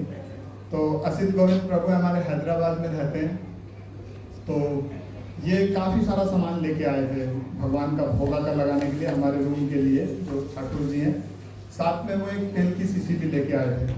मैं थोड़ा सिंपल करके ही बता देता हूँ, लेकिन इसमें बहुत रहस्य है कि किस तरह से वो तेल की शीशी ली। तो ये जो है तेल की शीशी लेके आए थे, और इनको कुछ भी पता नहीं था कि प्रभु जी शाम को कौन सी कथा करने वाले हैं।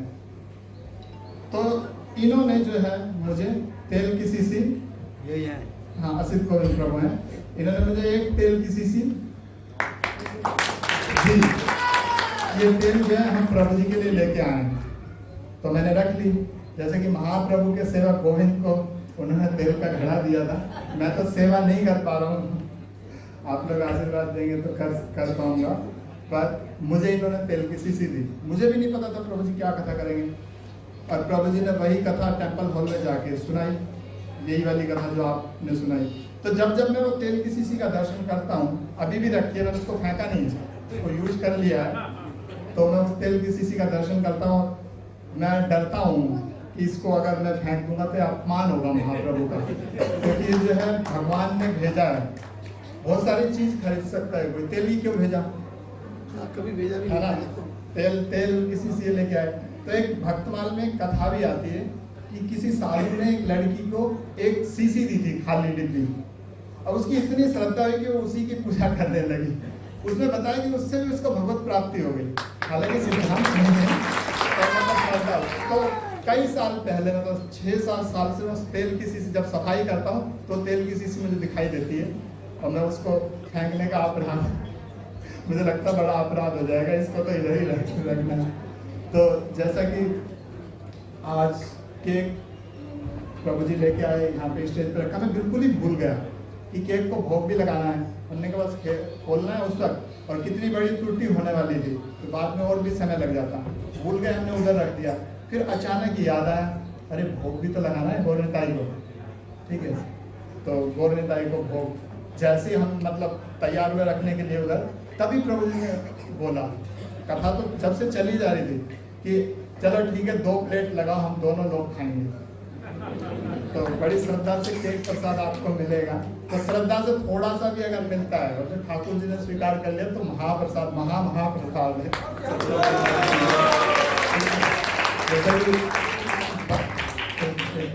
तो बताया है कि ना हम वैसामी वैकुंठ है, योगी नाम हृदय सुआ, मद भक्ता यत्र गायंती तत्र तिष्ठामि नारदा।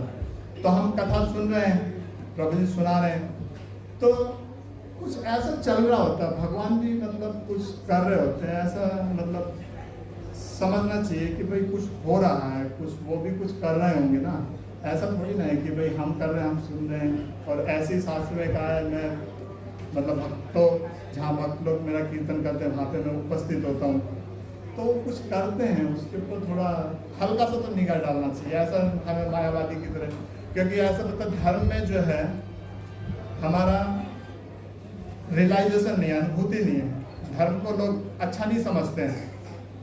आप लोग तो श्रद्धावान आए हैं, बहुत सारे इतने ऐसे लोग हैं, धर्म को अच्छा क्यों नहीं समझते, क्योंकि अनुभूति नहीं है धर्म के प्रति उनकी। तो भगवान कुछ करते हैं, देखना चाहिए।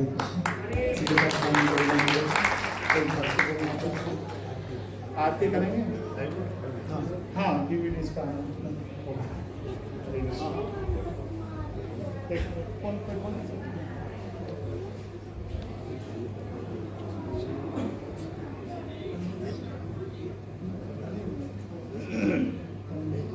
अच्छा, कोई आप करना चाहते हैं?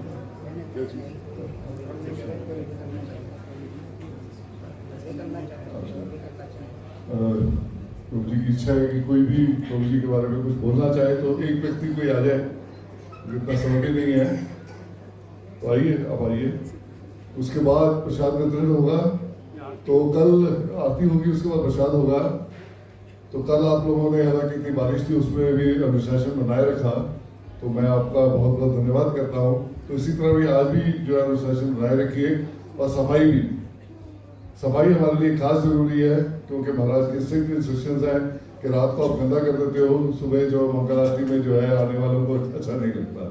तो इसलिए प्लीज बिखेरना नहीं है, दोने पत्थर जो है जो भी अपने हैं कोई डस्टबिन में ही डालिए, ताकि मंदिर हमारे मंदिर की आप विशेषता जानते हैं। तो देखिए इतना सुंदर कीर्तन, इतना सुंदर मंदिर है, इतना सुंदर कीर्तन, हमारे इतने बड़े बड़े भक्त हैं हम, जिनका हमारे को संग मिलता है। और कहते हैं गुरुद्वारों में बहुत सफाई होती है, मेरे ख्याल से आप इस बात की गवाही देंगे कि हमारे मंदिर में भी कम सफाई नहीं होती है। दिन में 3 बार धुलाई होती है। इस समय भी आप देखेंगे तो बाहर धुलाई चल रही होगी, तो इसलिए उसको साफ रखने में हमारा सहयोग कीजिए। तो अभी प्रभु जी कुछ बोलेंगे, उसके बाद आरती। हरे कृष्ण। तो अभी मल्होत्रा जी